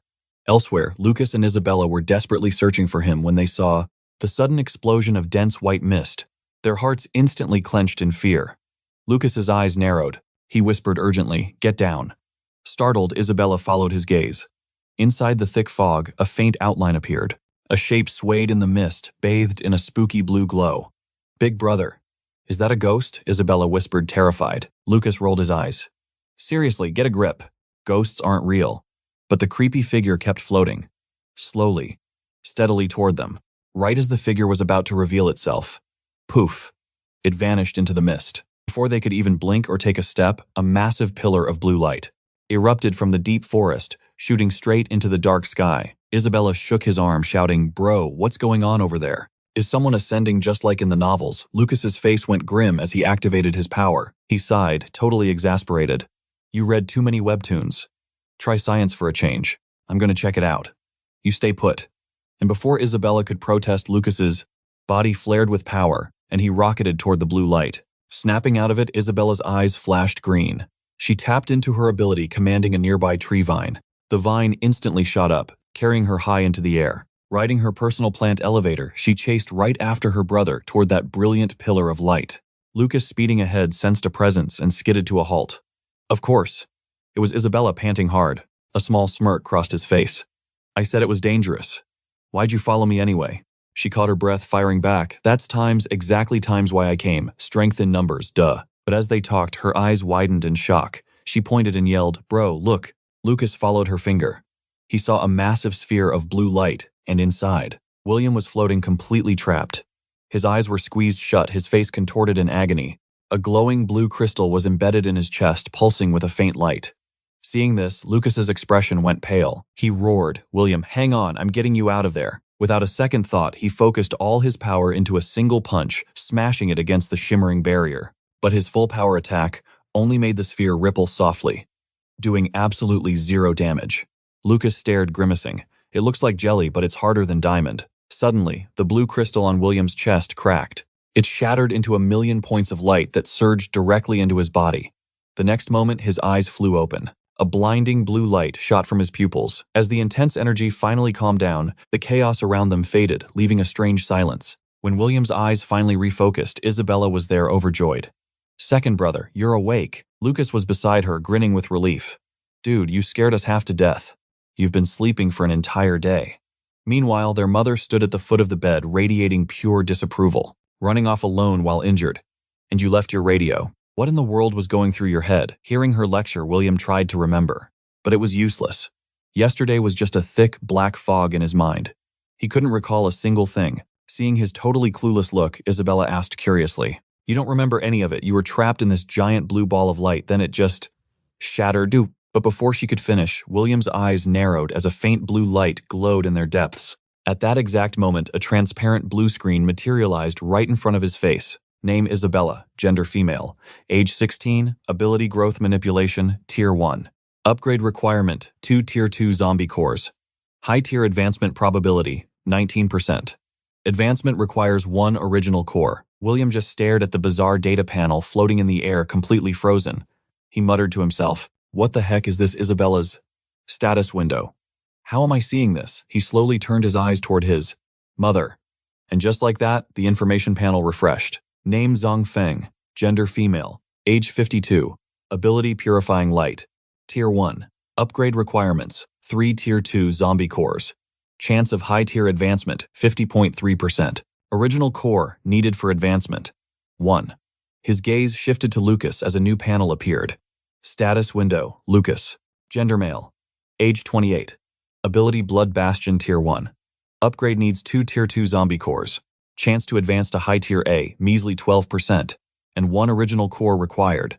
Staring at the data, William's mind raced. So to reach high-tier abilities, you need an original core. But the success rates are abysmal. What's worse, I have no idea how to raise those odds. Or what the penalty for failure even is. William's eyes fell to the single original core in his hand. He took a long, calming breath. His resolve hardened like steel. Time is running out. Before they arrive, I have to get stronger, no matter what. As William spiraled into his thoughts, his father smacked him on the shoulder. Snap out of it, kid. William looked at him completely dazed. What is it, Dad? William Jinhao just grinned. You've been off in La La Land forever. What's got your brain in a knot? At that moment, another status panel popped up. William's eyes widened. Name William Jinhao. Gender male. Age 51. Awakened ability gigantification. Not yet awakened. Awakening probability. 4%. Modified to 100% by me. Requirement 1. Tier 1 zombie core. Chance for high tier advancement. Negative 70%. Original core required 1. After scanning his dad's terrible stats, William finally got out of bed. I'm fine, he said casually. No need to make a big deal out of it. But inside, his mind was screaming. He could see everyone's abilities, their awakening status, even their chances of success. It felt like he was playing a game, and he was the only one with the strategy guide. As he started to walk out, Isabella called out, annoyed, "Where are you going now?" Without looking back, William waved her off. "I've been lying down too long, just getting some fresh air." And with that, he strolled into the courtyard. Watching him go, Isabella pouted. So ungrateful. And we were so worried about him. Lucas just chuckled and patted her shoulder. Will probably has a lot on his plate. Let's just give him some space. Meanwhile, outside, Summer Luna spotted William and her face completely lit up. She waved. "William, you're finally awake. Perfect timing. I just made some food. Come on, let's eat." After sleeping for an entire day, William realized he was absolutely starving. He smiled back. "Thanks, I could really use that." Up on the balcony, Lucas chuckled. "Well, would you look at that?" When did William manage to charm Luna? Isabella rolled her eyes, completely unimpressed. "You're just now figuring that out. After the night they spent together, it was pretty obvious." Just then, their father appeared grinning at Lucas. "You better get a move on too. William's already got a girlfriend and you're still flying solo." Ouch. Lucas sighed as Isabella added more salt to the wound. "Yeah, growing up you only ever brought your bros home." After finishing his meal, William wiped his mouth, his expression suddenly grim. He asked quietly, "By the way, any word on Jack? Can you still sense him?" Summer Luna shook her head, her voice soft. "No. He's completely outside my detection range now." Even Lucas's search turned up nothing. Hearing this, William's brow furrowed. His mind sank into deep thought. In my previous life, Jack was a nobody. Just another random casualty eaten by the horde. I never gave him a second thought. But this time, he's become a real variable in my plan. I let my guard down. Seeing the dark look on his face, Summer Luna edged closer, whispering gently, "You've been frowning a lot. That's not like you at all." She continued softly, "Back when the apocalypse started, everyone was panicking. But you were calm and you got us through one crisis after another. I really thought you could handle anything. You made everyone feel safe. But one person can only be so strong. You can't shoulder everything by yourself. So, if something is wrong, something you can't handle, please tell us. We're family." Hearing her words, William smiled faintly. "Family, huh?" Summer Luna's face instantly went bright red. She looked down, stammering. "No, I mean, you can think of me as family." "Wait, that's not it. I mean me and your family." "Arg, forget it." Watching her flustered reaction, William felt a warmth spread through his chest and let out a soft chuckle. "I get it," he said. Then he looked up at the balcony and yelled, "Hey, you 3 spies by the window, get down here." On the balcony, William's dad Lucas and Isabella exchanged guilty looks. They were so busted. Once everyone was together, William laid it all on the table. His clash with a Tier 3 ability, user the secrets of ability, evolution, and the existence of original cores. Faced with these new dangers, they quickly made a pact. They had to leave the village, hunt for crucial supplies, and steel themselves for the coming chaos.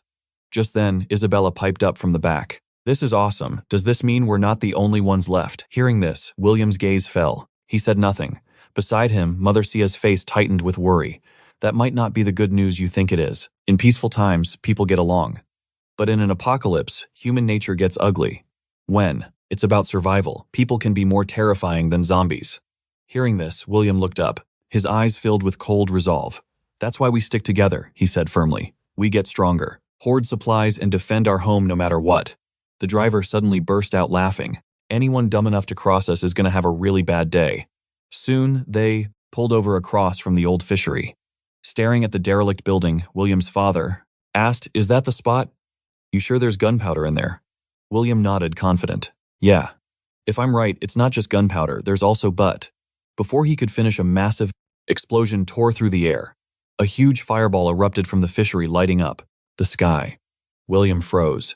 His eyes widened in shock, his mouth hanging open, completely stunned. A moment later, as the smoke cleared from the ruins, a group of heavily armed men walked out. Seeing the well-equipped team, Lucas's eyes narrowed. His voice was tense.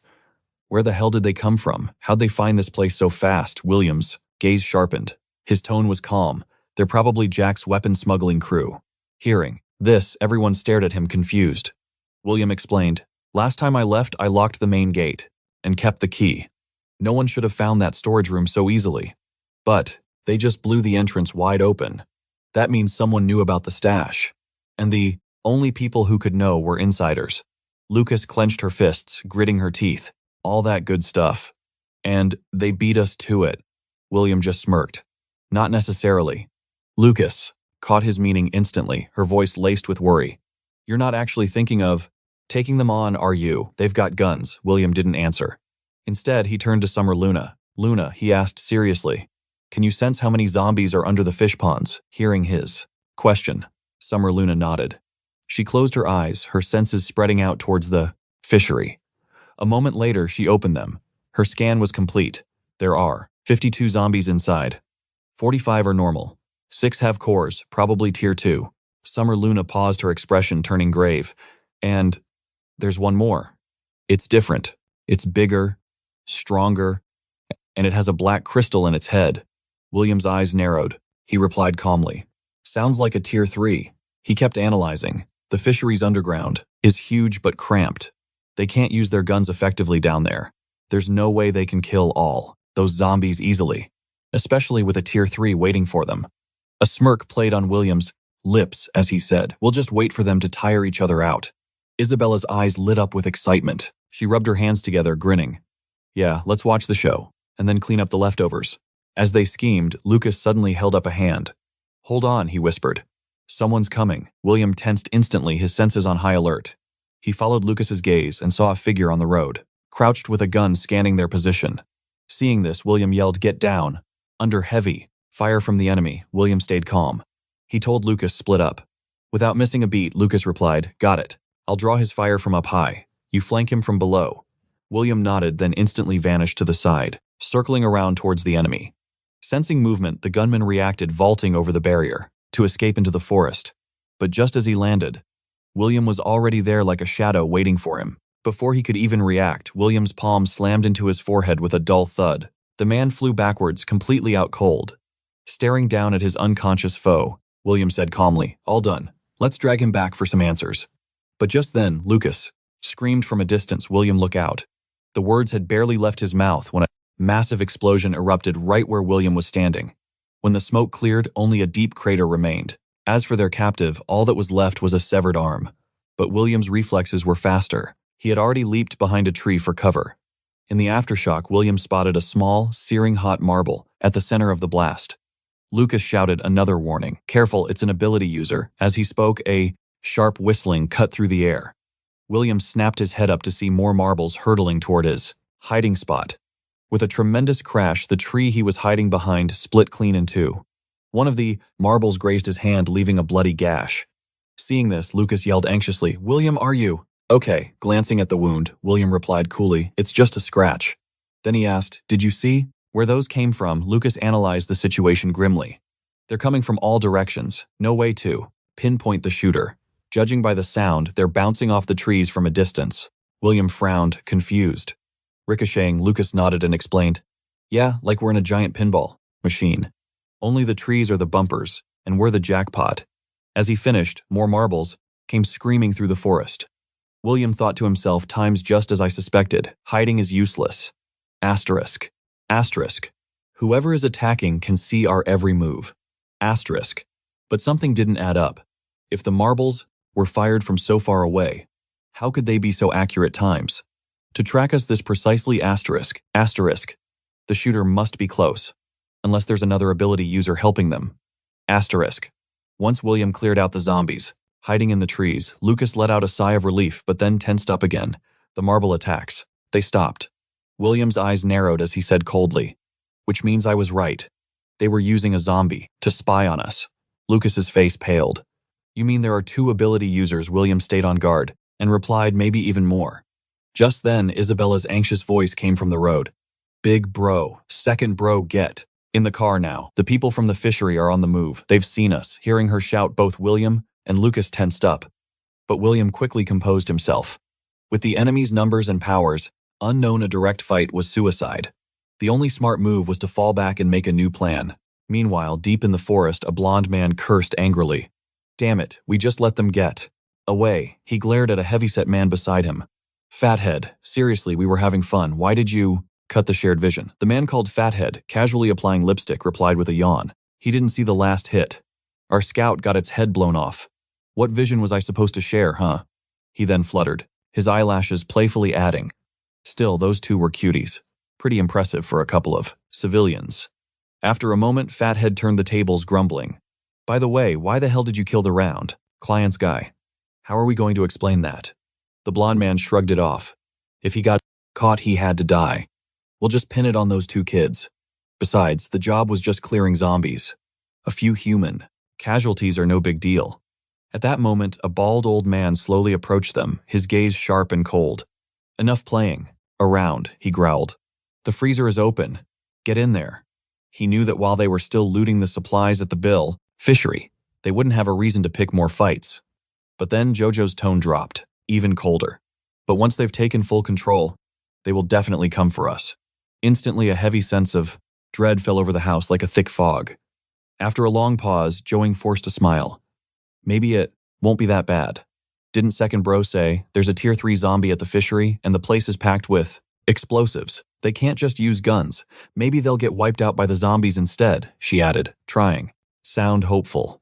"Wouldn't that be nice?" But Joing frowned, his face dark. "Don't get your hopes up. They have ability users. They don't need guns to wipe out those zombies." Joing's smile froze and she asked quietly, "Then what do we do?" At that moment, Joa, who had been silent the whole time, finally spoke. She declared coldly, "If they dare to come for us, we'll fight them to the bitter end." Joba nodded, slamming his hand on the table. "That's right. Anyone who messes with my family gets a personal ticket to hell from me." He then grinned at Joing. "Help me cook up some more explosives later. Let's give them a warm welcome." Joing's eyes lit up as she agreed eagerly. But seeing this, the weight on Jojo's heart only grew heavier. He recalled his past life. It took a full 2 months for anyone to find their village. But this time, it's only been a week. These guys were clearly professional mercenaries. Their firepower and tactics were on a whole different level. And if they got their hands on the fishery's explosives, worse if they absorbed tier 2 zombie cores and evolved, the results would be a catastrophe. Waiting was suicide, but attacking now was a gamble. As Jojo's thoughts spiraled, a soft, warm hand gently covered his own. Seeing the worry clouding his mind, Bea offered a gentle smile. "It's all right. You have to trust your family." Just then, a burst of static erupted from William's walkie-talkie, followed by Hang Tao's frantic voice. "Hello, is anyone there? This is Hang Tao." William snatched the radio. "William, here. Report." On the other end, Huang Tao spoke in a rush. "Thank God we're at the hardware store. There's a situation. We found someone alive, collapsed inside." William's eyes sharpened instantly. He barked into the radio, "Tie him up. Now." Huang Tao was baffled. "Why? What's going on?" William didn't have time to explain. He just gave the order, "Do it." No questions asked. Without another word, he bolted out, the door shouting for everyone else to stay and guard the house. As he sprinted towards the store, William's mind raced. "Damn it, an enemy scout already. They found us faster than I expected." His gaze turned to ice. "I can't let that man report back." William arrived at the hardware store in record time. Huang Tao and the others were waiting outside. Olivia ran up, her face beaming. "William, you're here. We hit the hospital this morning and found a ton of medicine." But William didn't even break his stride.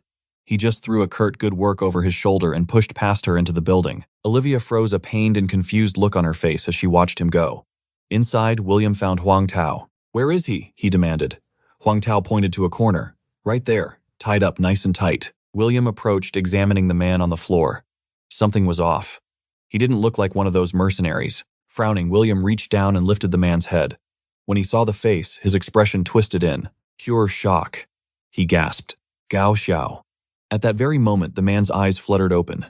Realizing he was tied up, he began to struggle and scream in pure terror. Before William could say a word, Gao Xiao activated his ability. His body phased into nothingness, vanishing from sight. William immediately shouted, "Calm down, we've met before." A second later, a spatial rift opened right behind Olivia. Gao Xiao reappeared, grabbing her as a human shield. He screamed frantically, "Don't move, get any closer, and she dies." Wang Tao quickly raised his hands, trying to calm the situation. "Easy, friend. We're not going to hurt you." Gao Xiao hesitated, then released Olivia, muttering, I just want some beef noodles." Back at the house, an awkward silence hung in the air. Everyone watched as Gao Xiao inhaled bowl after bowl of noodles with a look of pure bliss. He was eating like a man starved for weeks. William's friend frowned, leaning in to whisper, "You're serious? This is the guy you met in the mountains?" William could only nod silently. Nearby, Willianing wrinkled her nose. In disgust. "You've got to be kidding. He looks like some deadbeat trying to score a free meal." William narrowed his eyes, observing Gao Xiao closely. This was all wrong. The man was nothing like the powerful figure from his memories, and he didn't seem to recognize William at all. Suspicious, William quietly activated his skill. In an instant, a system panel appeared in his vision. Name Gao Xiao, male, age 28. Ability spatial teleportation. Tier 1. Upgrade requirement 2. Tier 2 zombie cores. Tier 3 evolution, chance 15%. Ascension needs 1 origin core. The data only made William's doubts grow stronger. He clearly remembered Gao Xiao saying he was a Tier 3 ability user. So why was he listed as a Tier 1 now? Was he playing possum, or was his memory really wiped? After demolishing a few more bowls, Gao Xiao finally put his chopsticks down, looking he was practically glowing. "Seriously, thanks a million. Without you guys, I'd be zombie food by now, or just a regular corpse." But William shut that down with an icy glare. "Skip the thank yous. Talk." Gao Xiao just blinked, totally lost. About what William's glare intensified. "How did you find this village?" the guy Gao Xiao stammered. "Well, it's kinda complicated. You're gonna think I'm crazy, but I teleported." William's brow furrowed. He asked just one word, "Escape." As in from zombies, Gao Xiao nodded like a bobblehead. "Yep. A whole horde chased me right out of the city. I panicked, squeezed my eyes shut, and poof, I landed here." He looked around, baffled by how chill everyone was. "Wait, you guys seriously believe me?" he asked. "I said teleported and nobody even batted an eye. Not a single flinch." William bulldozed past the question. "So you're a city boy?" Gao Xiao nodded. 100%. Just then, William Ming piped up. "What's it like in the city? Did the army show? Are the zombies contained?" At that, Gao Xiao's face went dark. His smile vanished, replaced by a storm of awful memories. It took a second for him to speak. When he did, his voice dripped with hate. The city was a living nightmare. Day 1. When the zombies showed up, it was pure chaos. Screaming people getting trampled. Cars plowing through crowds.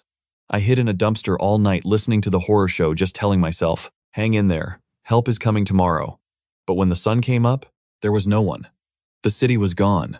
Gao Xiao's voice dropped. Some people fought on, even with no hope. Others just gave up. Ended it themselves. The mood in the room plummeted. But William cut him off, his voice flat.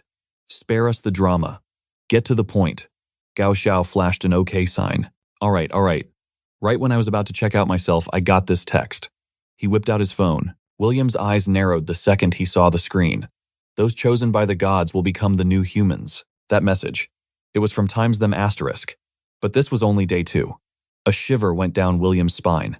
In his past life, it took a whole month for the first ability users to pop up. Back then, nobody even knew what a zombie core was. How could anyone know this? Soon William's pupils contracted. A horrifying thought hit him. Could it be another regressor? Just then, William Ming asked, "Wait, you're saying people in the city know about zombie cores already?" Gao Xiao looked shocked. "You guys know about them? The cores?" This time, Willianing crossed her arms, looking smug. "Of course. We haven't just seen them. We've eaten them." Gao Xiao's jaw hit the floor. You You ATE them, don't tell me. You've all awakened abilities. William's grin widened. You know it. Gao Xiao looked at them green with envy. He sighed, man, you guys are lucky. If only my team had your kind of luck. He paused, then started his story. Day 3, I joined a survivor group. Over 100 people. We were all just trying to stay alive, scavenging, hunting zombies. After 2 days, we finally found 5 zombie cores. The 5 team leaders decided they'd be the test subjects. Only our captain actually awakened. The other 4, they turned into monsters, and he had to put them down right there. By day 4, that same captain was leading raids on other survivors. Fights started breaking out. Awakened versus awakened. It became a war. Then they started forcing people to eat the cores, including me. Most people either mutated and got killed, or they were forced into the fighting. It was pure chaos. I bolted. A whole horde was on my tail when suddenly my powers kicked in and I got away. And here I am. Lucas scowled. So awakened, are already killing each other for loot. Isabella hugged herself. Honestly, she shivered after hearing that. I'm so glad I'm in this village. The city sounds like a nightmare. Gao Xiao nodded furiously. Exactly, this place is paradise. Food, water, safety. What more could a guy want? He slapped his knee. That settles it, I'm moving in. But William was there to pop his little fantasy bubble. Don't get too comfortable. This place isn't as safe as you think. Gao Xiao blinked, his brain buffering. Seeing his confusion, William added, We've got our own little problem. If you want to keep eating our food, you're going to have to earn your keep. The moment William left the room, Bea rushed over. That was fast. You're done already, William just nodded. Yeah. Let's keep him. He could be useful. At that, another guy scratched his head shyly. I'm Takahashi Bey. Thanks for the food, everyone.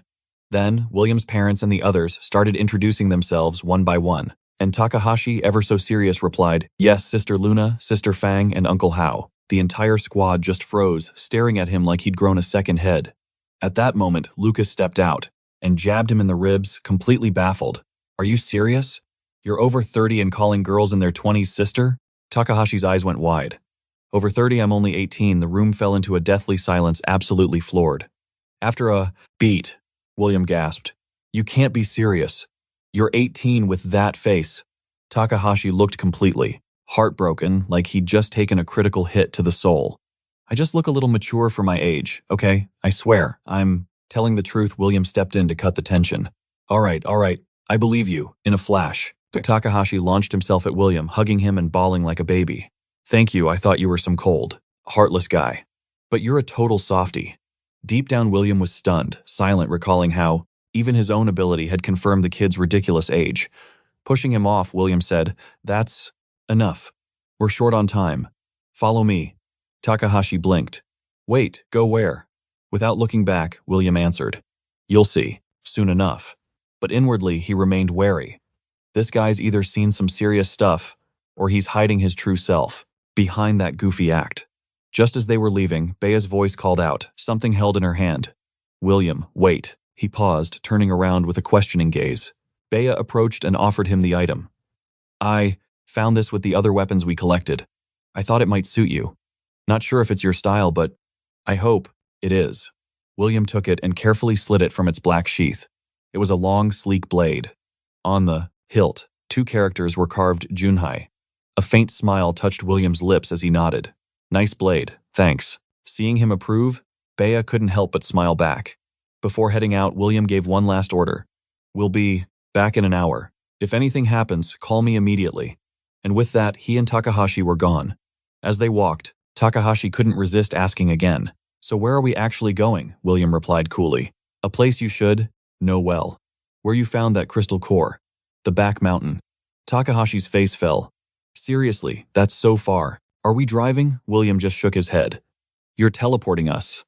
Takahashi nervously scratched his head. I've never teleported with another person before. What if I mess up? William clapped him on the shoulder, his voice firm. You'll never know unless you try. After a moment's hesitation, Takahashi sighed. Okay, hold on tight. Then he grabbed William's arm and his power flared. In the blink of an eye, the two of them vanished completely. When they reappeared, they were on the roof of a derelict skyscraper. The world was quiet for a split second before Takahashi realized there was nothing but air beneath his feet. Just as he started to plummet, William snatched the back of his collar, leaving him dangling helplessly. Takahashi shrieked, pure terror on his face. Bro, pull me up, but William was unbothered, calmly surveying the area. Looks like we landed north of the village. A jump of about 3 kilometers, but we're still off from the mountain. Then he glanced down at the dangling man-child and said flatly, "Let's go again. Aim for the mountain this time." Takahashi started freaking out again, but William's face was solid ice. "This is a field test of your ability. Keep going." Takahashi wanted to argue, but one look at that dead serious expression told him saying no might mean getting dropped. With no choice, he swallowed hard and fired up another teleport, aiming for the back mountain. Each time they warped, Takahashi let out a blood-curdling scream like a man possessed. After a few more jumps, they finally landed on a thick tree branch. William shot him a deadpan stare. "Can you stop screaming like that? You're going to give the birds a heart attack." Takahashi's face turned beet red. "Hey, I'm not some teleporting machine. I've never done this so many times in a row, especially not with a passenger." William didn't even argue. "We're close. Let's finish this." Takahashi shut his eyes, panting. "Can I just catch my breath first?" William shook his head. "Nope. We're on a timer." With a soul-deep sigh, Takahashi activated his power once more, totally defeated. After a few more jumps, they finally materialized at the edge of a massive crater on the mountain's far side. Staring into the huge pit, Takahashi gasped for air, completely spent. We finally made it right," William nodded. "Yeah, this is it." He then gave Takahashi an ice-cold glare. "After that little test, I've seen enough. To be blunt, your teleportation skill is even worse than I imagined." Takahashi stared, confused, but William didn't elaborate. "The most important part of teleportation is control. And yours. It's only good for about 100 meters. Anything past that, and you land like a sack of bricks. Plus, you run out of gas. Way too fast. You can't even chain your teleports." Takahashi just scratched his head with a sheepish grin. "Welp, it's a little rough, but it works right." Suddenly, William's voice cut through the air. "That's enough." His eyes narrowed into dangerous slits. "How long are you going to keep up this charade?" Takahashi froze, blinking back in. Total confusion. William's hand tightened on his sword. "We met right here not too long ago. Don't play dumb. I know exactly what you're capable of." With a sharp shing times, his blade was free, his aura exploding with power. William's eyes pinned Takahashi to the spot. "You came to my home. What do you really want?" Takahashi stumbled backward, panic plastered all over his face. "What? When did we meet?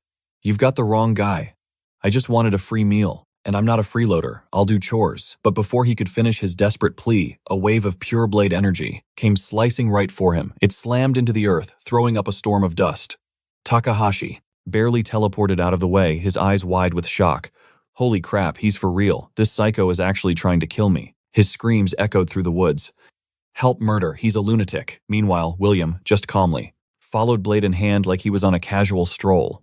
He just watched Takahashi run around, in absolute terror. William frowned. This doesn't seem like an act. He looks genuinely terrified. "So, what happened to him? Which one is the real deal? Or was that guy I fought before?" "Not even him." Suddenly, Takahashi snapped, screaming from the bottom of his lungs.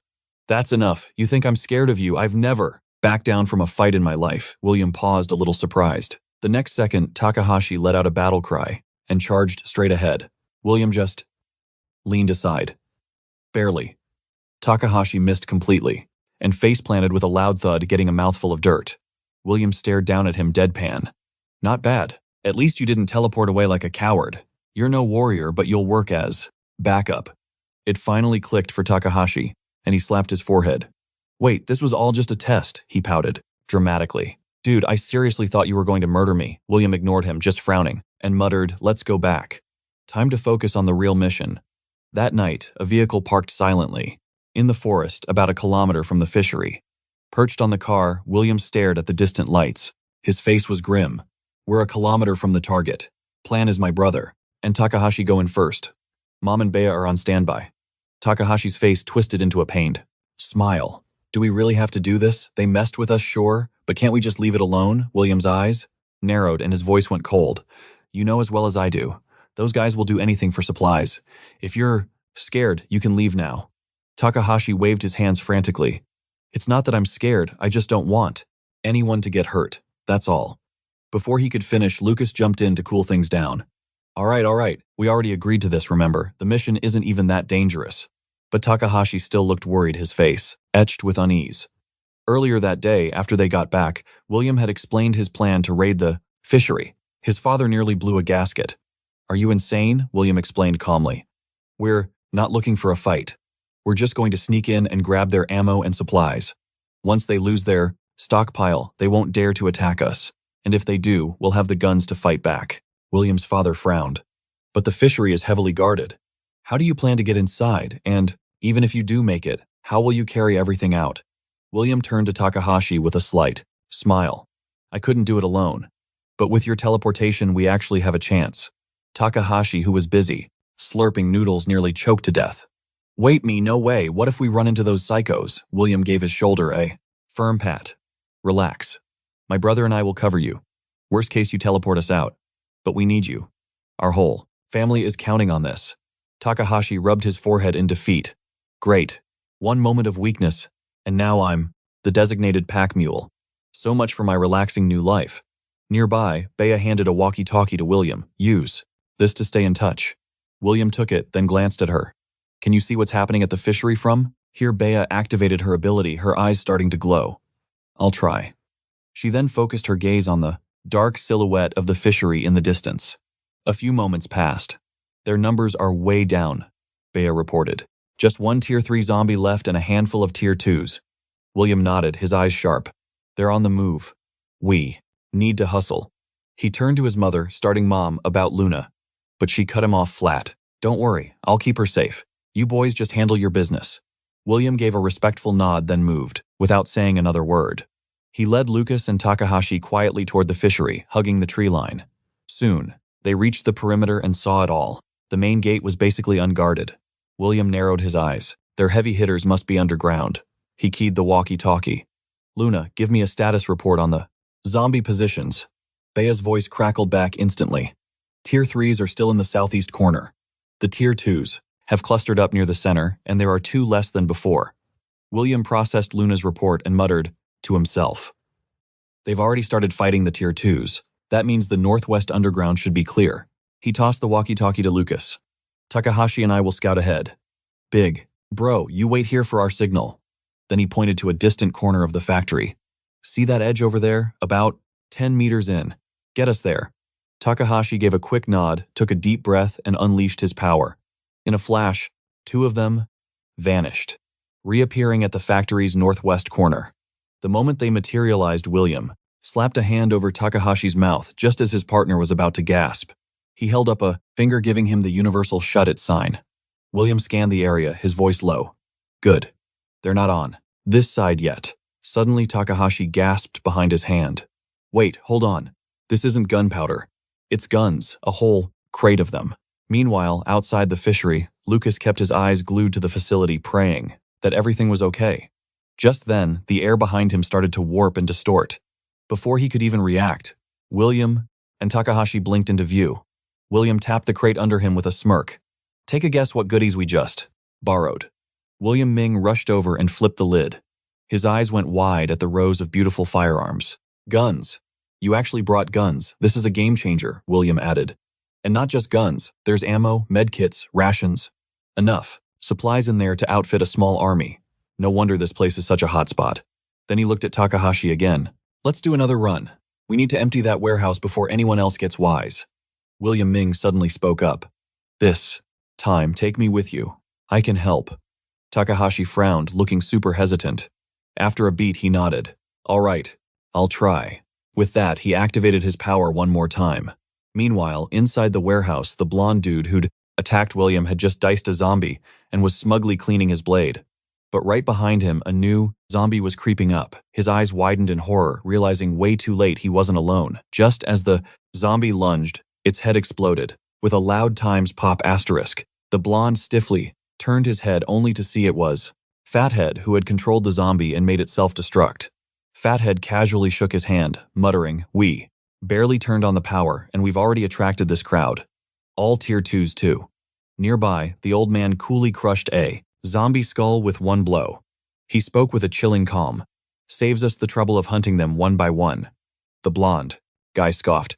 Too bad these Tier 2s are a total waste of our time. A Tier 3 would have been more fun, Fathead grinned. Now that sounds interesting. I've never tried to puppet a Tier 3 before. The old man shot them a deadpan look.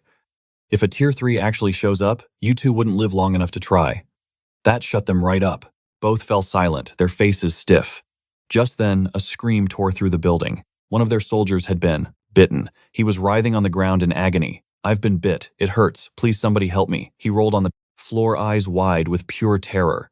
The blonde man crouched beside him with a mocking grin. "Hey now. What's all the screaming about? Of course we won't let you die." The blonde pulled a crystal core from his jacket and dangled it in the soldier's face. "Eat this. If you get lucky, you might just become one of us." The wounded soldier stared at the crystal, torn between abject fear and desperation, his sanity hanging by a thread. The blonde man leaned in closer, his voice dripping with venom. "What's wrong, scared? You'd rather become a zombie. Don't hesitate. Become one of the chosen. This is..." Before he finished bang times, a shot rang out. The bullet whizzed past his ear and slammed into the infected soldier. A scar-faced man stepped forward, pure disgust on his face. "Back, get lost, freak." The blondie's face went thunderous. "What did you just call me?" The man with the scar raised his gun, stepping closer. His voice dripped with contempt. I leaned back. "I said, get lost, you mutated freak." The blonde's rage finally snapped. His power flared violently, eyes blazing. "You really think I won't end you right here, just as things were?" About to pop off, the old man cut in. "Enough." His tone was flat. "This alliance came from the top. I won't have any pointless squabbles." The blonde gritted his teeth, his rage still bubbling but reined in his powers. The old man stepped forward, his voice low and calm. "You know the best part about being a teacher?" He paused, then added with a sneer. "You get to prune the branches that grow crooked." He turned to the man with the scar. "This place smells like a sulfur pit. You want to be the one to tell command why it all went up in flames." The scarred man just clicked his tongue. Switch to blades. "No one fires without my order." In the meantime, Jojo's team had used the chaos to haul out most of the goods, staring at the impressive stacks of crates. Jojo nodded, satisfied. "This should be more than enough to arm our entire family." Jomen gave a solid nod. "Can't believe that went so smoothly." Jojo glanced at Takahashi, giving his shoulder a pat. "You hanging in there?" Takahashi looked back, panting but grinning. "I'm good. Just didn't expect to be moving half a warehouse today." Jomin hesitated. "Maybe we should take a break." He looks totally wiped. But Jojo's expression turned grim. "We can't. The tier. Those two zombies won't stay put for long. There are still medical supplies inside. One last trip. Think you can handle it?" Takahashi took a deep breath, then set his jaw. "Yeah, I got this." With that, he activated his power again, teleporting all three of them back to the warehouse. But the second they rematerialized, Takahashi collapsed, completely out cold. The sudden thud put Jojo and Joan on high alert, their guards snapping up instantly. Jojo rushed over, checking his pulse. "It's mana exhaustion. He's on empty, completely drained. Help me get him to that wall. I'll find some sugar to get him stable." Meanwhile, the old man arrived at the infirmary, flanked by Fathead, Slim, and a few soldiers. Little did they know, Jojo and Jomin had already stashed the unconscious Takahashi behind a nearby shelf. As the group entered, they took in the room packed with supplies. The blonde guy's eyes lit up. "No wonder you risked it all. This stash could supply the whole base for months." The old man nodded. "As we agreed, food and medicine come to us." Scarface offered a twisted smirk. "Of course, just like we planned." The moment he spoke, a sonic blast ripped through the air. Boom! The old man's head exploded in a gruesome spray of red. Pure shock washed over the blonde man's face. He froze, his eyes wide in disbelief. As he tried to move, a soldier next to him lunged, pinning him down. In an instant, Fathead didn't even have a chance to react. He was gunned down on the spot, dead before he even hit the floor. Scarface swaggered up to the blonde, sneering. "Look at you. Absolutely pathetic. Did you really think we'd share any of this? You're just a bunch of freaks who lucked into some powers. You think that makes you one of us. Real power is about profit. And you have nothing." The blonde said nothing. He just lowered his head, silent. And then he started to chuckle. The eerie laugh sent a shiver down Scarface's spine. "What the hell are you laughing at?" Then a voice cold as ice echoed from right behind him. "It's the end of the world. And you're still talking about business. There's only one rule now, survival of the fittest." Scarface froze. As the old man, the one whose head just got vaporized, stood up very much alive and smiling darkly. With eyes wide in terror, Scarface spun around and started firing like a madman. The old man didn't even flinch as the bullets flew. He just stared back, his face a blank slate. Then the impossible happened. Every single bullet stopped in midair, frozen just inches from his body. Scarface's eyes bulged with horror. "What is that thing? Fire, everyone open. Fire," he screamed, his voice cracking with terror. But before his men could raise their guns, a storm of bullets tore right through them. Several dropped in an instant, shot clean through. Off to the side, a soldier with glowing red eyes had a sniper rifle trained on them, methodically picking off Scarface's entire squad. From behind the shelves, Jojo let out a cold laugh. Classic. Let the dogs eat each other. Joman glanced over. "How's Takahashi doing?" Jojo checked on his teammate, then sighed. "Still out cold. Not a single sign of waking up." Trapped, but thinking fast, Jojo clenched his jaw. "If those monsters are going to wipe each other out, I'll finish off the rest." Scarface stumbled back, his voice cracking as the old geezer strolled closer. "Don't. You come near me, I'm warning you. I've got powerful people backing me. You wouldn't dare touch me." A cold laugh escaped the old man. "Important people," he sneered. "They're just corpses now. Before we even got here, my agents were already in place. Just like with you. We never planned on working together. This world only has room for one era." He calmly raised his hand. With a flick, the bullet, hanging in the air, shot forward with a crack. It punched right through Scarface's skull. The old man didn't even flinch. "Your era is over." The body slumped to the ground. He turned to his subordinate. "Swine. Go clean up the trash outside." The red-eyed soldier groaned. "Seriously, I just got this body. It's not even broken in yet." The blonde man lit a cigarette and rolled his eyes. "Oh, give me a break. You say that every time. At this point, swapping bodies is like changing your underwear." Swine knew he couldn't argue. Yeah. I'm going," he grumbled, dragging his feet out the door. As he left, the blonde man looked at all the crates. "So, what now? Just us two. This will take ages." The old man was silent for a moment. Then his eyes drifted to a shelf in the corner. "There's no rush," he muttered. "First, let's deal with the rats behind the shelves." Jojo's blood ran cold. "He knows." The old man continued, his voice dangerously calm. "The ground outside is wet. Mud sticks to your shoes. And young men, they tend to be sloppy. A bad habit." He smirked. "So, you coming out? Or do we have to drag you out?" Jojo glanced at Joing. "We're busted, no doubt about it." Without a second thought, Jojo burst out. From cover, his aura flaring to life. "Looks like talk time is over. Let's end this." Jojo emerged from behind the shelves, blade in hand. In a flash, he charged the blonde man, becoming a blur of motion. The blonde man recognized him and scoffed. "You again? Guess you came back to die for real?" He calmly pulled out a handful of marbles, infusing them with his power. With a flick of his wrist, he fired them straight at Jojo. The marbles tore through the air like cannonballs, closing in way too fast. Jojo's eyes narrowed, reacting in a heartbeat. He raised his blade. Clang. He deflected the shot just in time. The blonde man sneered. "Really? You think you can dodge in here?" Jojo didn't reply. He just grinned. Hook, line, and sinker. Before the blonde could even process it, a shadow exploded from his blind spot. Joing had circled around behind him, his fist cocked back and glowing with raw power. He unleashed a devastating punch straight to the back of the blonde's head. The hit landed with a sickening crunch. Before he could even grunt, the blonde man dropped like a sack of potatoes. One-shot takedown. Joing started to breathe a sigh of relief, but Jojo's voice cut in sharp and low. "Don't relax. There's still one left. And he's the final boss." Jojo's eyes shone with a faint blue light as he focused on the old man. Instantly, a data stream flooded his vision. Name: Yao Shanghui. Age 61. Ability: Supercells, Tier 2. Next upgrade. Requires 3 Tier 3 zombie cores. Advancement to Tier 5, 24% chance. The blonde man lay, knocked out cold on the floor. But the old man, Yao Shanghui, just watched them, looking completely unfazed. That creepy calm made Jojo's skin crawl. He gritted his teeth. "We attack first." Without another word, he and Joing moved as one, rushing from both sides to flank him. Jojo's blade sliced clean across Yao's neck, but it didn't even leave a scratch.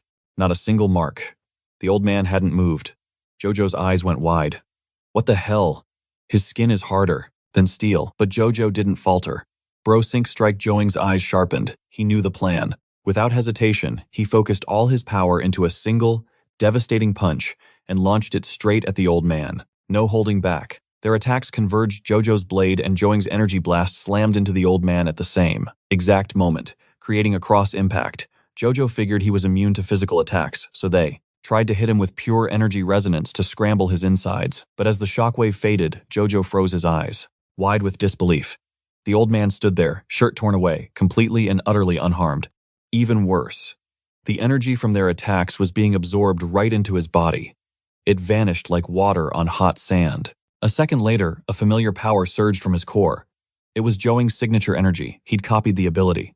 Jojo's eyes went wide as he whispered in shock. Blood God. The old man took a deep breath, eyes closed, savoring the flow of new power. Excellent. Your abilities are first class. Especially you, he said, eyeing Jojo. You have multiple, don't you? His gaze narrowed on them both. And you're both qualified to join us. Joing blinked, still in a daze. Join. You. The old man turned away, gesturing to the supplies. You came for, join us, and you'll have more power than you can imagine. But William just scoffed. You sold out your own people, and you actually expect us to trust you. The old man waved a hand at the bodies on the floor. They were relics of a dead world, he said, his voice eerily calm. We are different. We, the gifted, were born to rule the new one. William paused, his voice turning to ice. The gifted ruling the world, great. But what happens to ordinary people? A smug smile touched the old man's lips. They will live under our protection. They'll serve as the foundation for our new world. William snorted. Foundation? You mean slaves, right? He knew guys like this all too well. They don't protect the weak. They burn them for fuel to power their twisted utopia. As he spoke, William made a subtle gesture. A quick signal behind his back, keeping the old man distracted while giving Lucas the go-ahead. Lucas caught it, nodding faintly. His eyes darted toward the still unconscious Takahashi. The old man's face twisted with impatience. I have seen the glorious new world. William let out a quiet laugh. I don't need to. The fact that it's built by scum like you tells me it already stinks to high heaven. William now, Lucas's voice cut through the air as he bolted for the warehouse exit, hauling the dead to the world Takahashi over his shoulder. The old man whirled around his eyes, narrowing as he sensed their escape. In that same instant, William shot past him, a blur slicing through the small gap. As he passed, his voice echoed a cold promise in the old man's ear. I'm going to find every last one of you and drag your new world straight down to hell. The old man stood frozen, shocked by William's ruthless declaration. Before he could react, he spotted a lit lighter tumbling toward his feet. Boom, a massive explosion tore the warehouse apart, sending a fireball roaring into the sky. Meanwhile, deep within the forest, Bea was desperately shouting into her walkie-talkie. William Lucas Takahashi, can anyone hear me? But all she got was static in response. The channel was completely dead. William's mother watched worry etched on her face. Still nothing. Bea nodded, her eyes fixed on the distant column of smoke. There was an explosion. Underground. Something in the basement blew. I can't see what's happening. But before she could finish, her expression shifted. Deep inside the ruins, the Tier 3 zombie that had laid dormant slowly opened its eyes. From beneath the wreckage, William and Lucas crawled out, coughing but alive. Lucas saw William was just covered in dust and let out a huge sigh of relief. You're okay. But then he froze.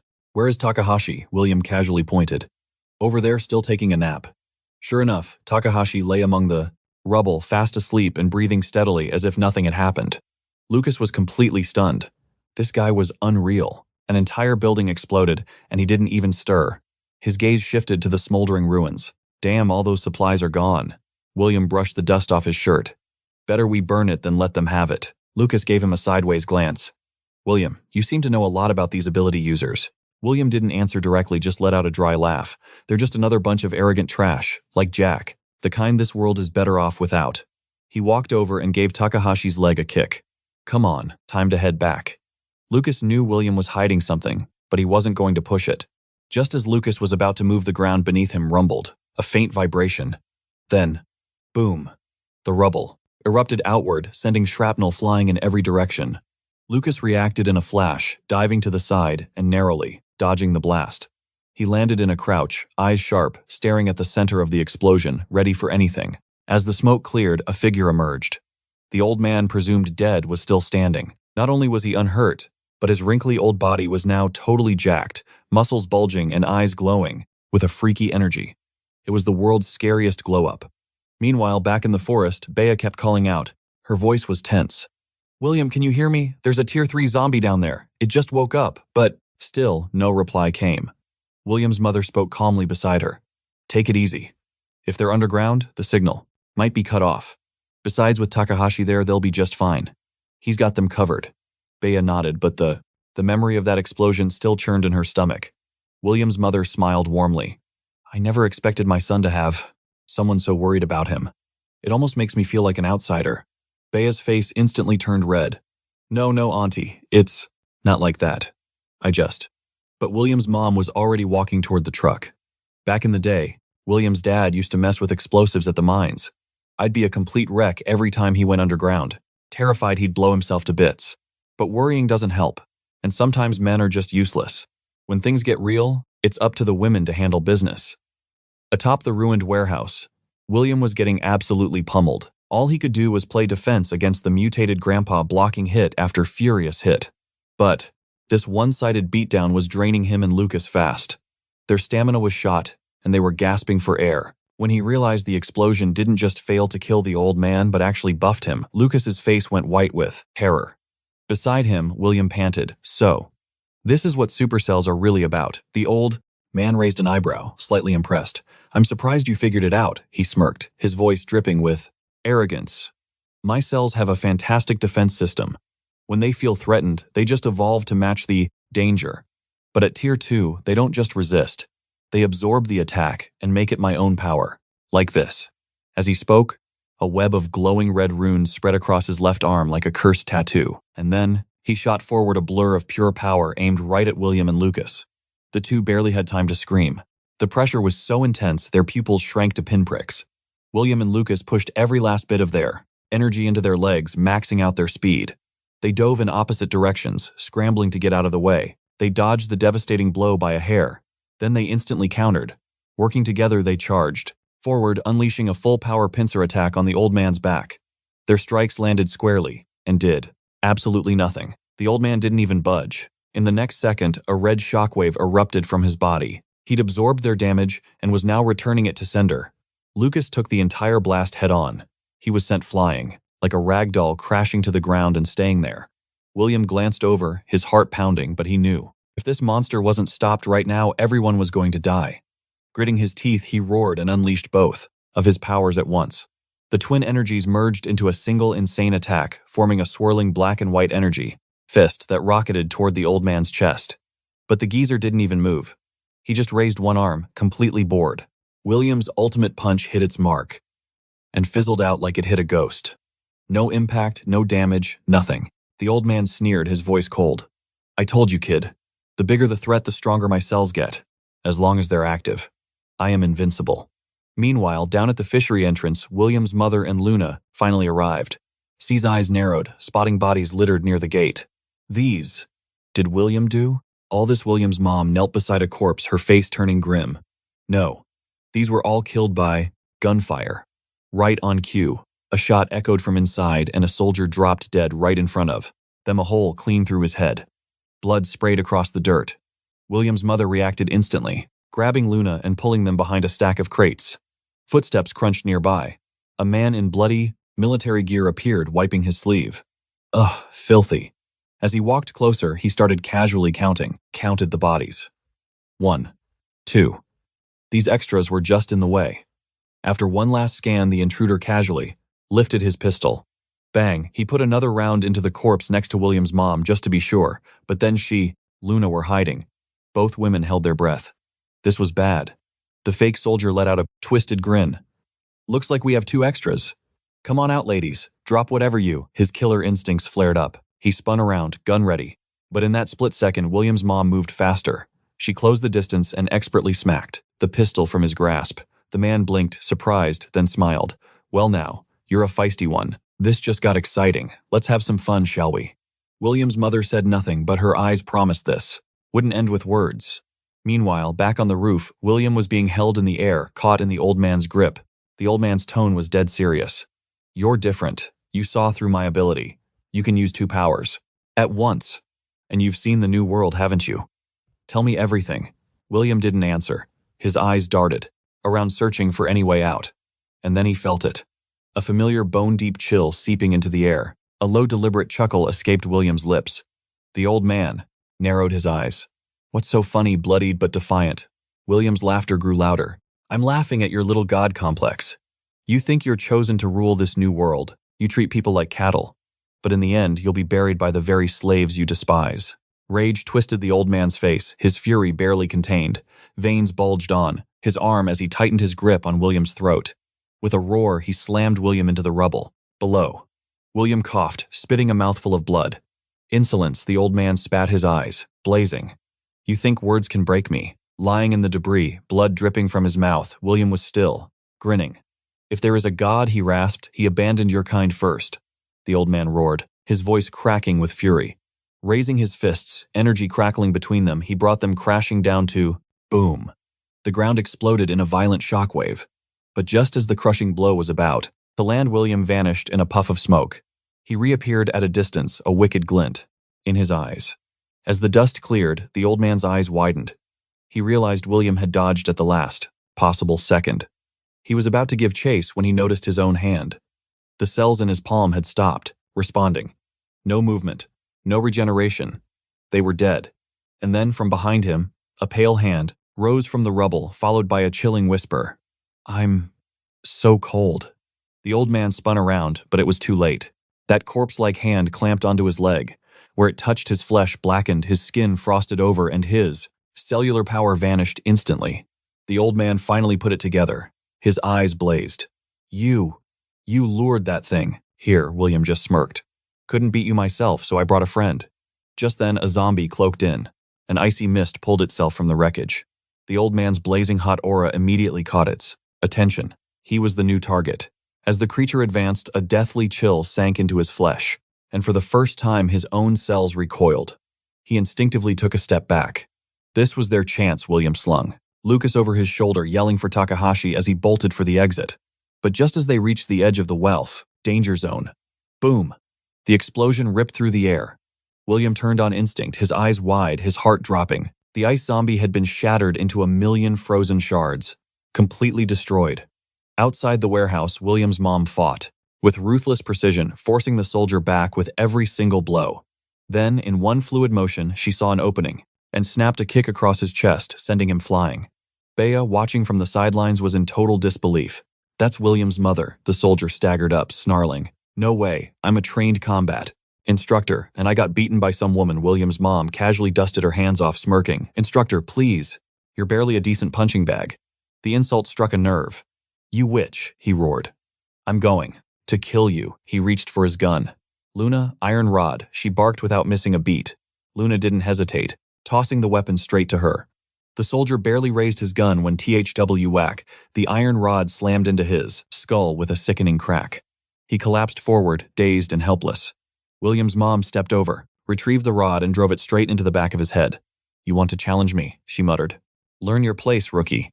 But the moment the words left her mouth, William's mother suddenly trembled. Her body jerked as if seized by something from within. Facing away from Bea, her voice came out strange and hollow. Luna, lead the way. Luna hesitated. Something felt off, but she nodded and stepped forward. Suddenly, William's mom whipped around, her eyes glowing crimson, her smile a twisted nightmare, as a low, guttural laugh escaped her throat. With terrifying speed, she raised her hand, her fingers sharpened into deadly claws, and lunged right at Bea. But just as the strike was about to land, it stopped dead. Frozen in midair, an inch from Bea's face. Bea stared at the trembling hand completely, paralyzed with fear. William's mother's face contorted in agony, her body shaking violently. She was fighting, something inside her. Through clenched teeth, she hissed, You little parasite! Get the hell out of my body. Just then, a different voice echoed from within her. What? No. Your consciousness should have been erased, Williams? Mother clutched her forehead, steadying herself as she snarled, I smelled the rot on you from the start. Disgusting. In the next breath, a wave of pure, radiant energy exploded outward from her chest. Her purification ability woke up. The invading spirit shrieked. What is this? It's burning me. Ah, the pain. Stop it, stop. The voice fizzled out completely, and just like that, William's mother was back in control. Meanwhile, on the other side of Model, on the ruined battlefield, William stood, panting, his gaze fixed on the old man. Looks like there's no clean getaway now, the old man sneered. You're the one who led that monster here. Don't think you're walking away. William glanced sideways. The Tier 3 zombie was rising again, a cold mist swirling around its broken limbs. He clicked his, tongue muttering, "Fantastic. This is going to be a pain." The old man threw his arms up and roared, "You're all going to die, right here." But just as he launched his ultimate attack, a pale hand punched clean through his chest from behind. His eyes went wide, then glazed over. His mouth moved, but no sound escaped. The zombie's icy aura spread like a plague, flash freezing the wound. In seconds, the old man's entire body turned to frost, then shattered. Like cheap glass. A chilling whisper echoed from where he stood. "Not warm enough. So cold. I need heat." William narrowed his eyes, jaw clenched. This thing was on a whole other level. Without a second thought, he surged forward, blade raised. The zombie's movements were sluggish, weighed down by the frost covering its body. William slashed right for its neck. But the instant his blade made contact, his own hand erupted, in a block of ice, frozen solid.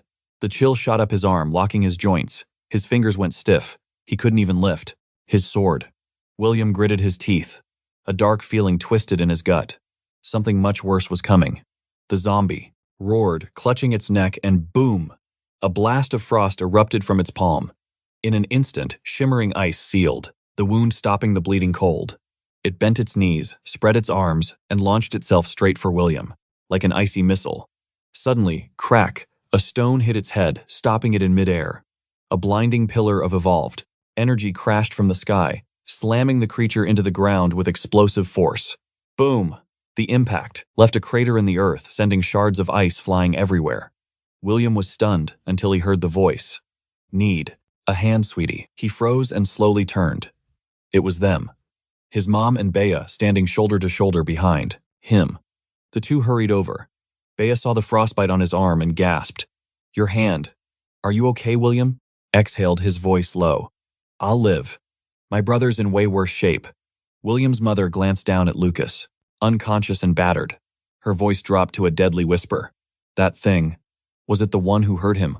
William nodded. "Yeah." Pure rage erupted on her face. The temperature plummeted. Her killing intent spiked. "It dared to lay a hand on my son," she growled. "Perish." In a flash she vanished, reappearing right in front of the tier 3 zombie. Energy surged in her palm, radiant and white-hot.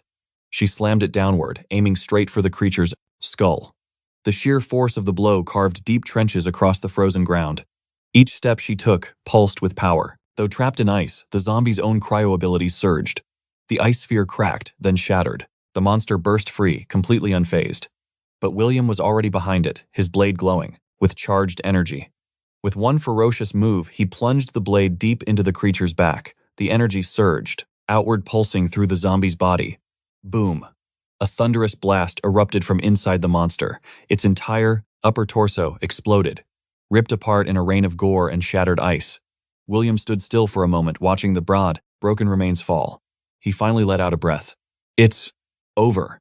His mother approached, giving a slight nod. "Didn't expect it to last that long." She glanced toward the horizon. "Come on, let's grab your brother and regroup with the others." But just as the group began to relax, Bea's voice shrieked in alarm. "Watch out, it's not dead yet." A massive wall of ice erupted behind William and his mother, frost exploding outward. The tier 3 zombie's mangled upper body clung to the ice, eyes burning, one hand lunging forward. William's mother reacted, instantly condensing her purifying energy and firing it off. But this time, the creature blocked her attack, effortlessly, its strength completely intact. William leaped into action, slashing at the ice wall with his glowing blade. Clang. His sword only left a faint scratch, barely a dent. Landing heavily, William's heart sank. "At this rate, I can't even hurt it. I need something stronger." Then his eyes caught a glint nearby. A wooden box blown open. Inside, a crystal core glowed with violent energy. It must have belonged to the old man, his final weapon. Facing off with the tier 3 zombie, William's mother could feel its strength growing by the second. She shouted, behind her, her voice sharp and unwavering. "William, Bea, get everyone out of here now. I'll hold it off." Bea's heart clenched. She knew staying meant certain death for William's mom, but her own ability only enhanced firearms. And, against this monster, a pistol was a pop gun. She bit her lip, turned, and ran straight for Lucas, unconscious form, trying not to be a burden. William's mom scanned the chaos, but couldn't find her son anywhere. That one moment of distraction. Crack. A massive chunk of ice came rocketing toward her, slamming right into her gut. She was sent flying, crashing against a stone wall that splintered from the force. She gasped, coughing up, to a mouthful of blood. Her strength was fading fast. As the Tier 3 zombie lunged for the kill, a single hand stopped it cold. William's calm voice cut through the noise. Man, why does everyone in my family insist on waiting until the last second? He chuckled. Guess it's just our thing. I should be used to it. By now, his mother, gravely injured, barely lifted her head to see his silhouette her shield against. Death itself. William grinned, feeling a new power rise. Ability unlocked, Blood Bastion fully evolved. With a flick of his wrist, the zombie was launched like a ragdoll, flying dozens of meters away. But still, physical force alone wasn't enough to put it down for good. He didn't even flinch. He just raised his blade and cut through the air. A scorching wave of crimson energy poured from the heavens. And in mere seconds, the monster vanished. Not defeated, but completely erased. William lowered his weapon, turned to his friends, and whispered, "Let's go. We're going home. Catch you later, my dear mages."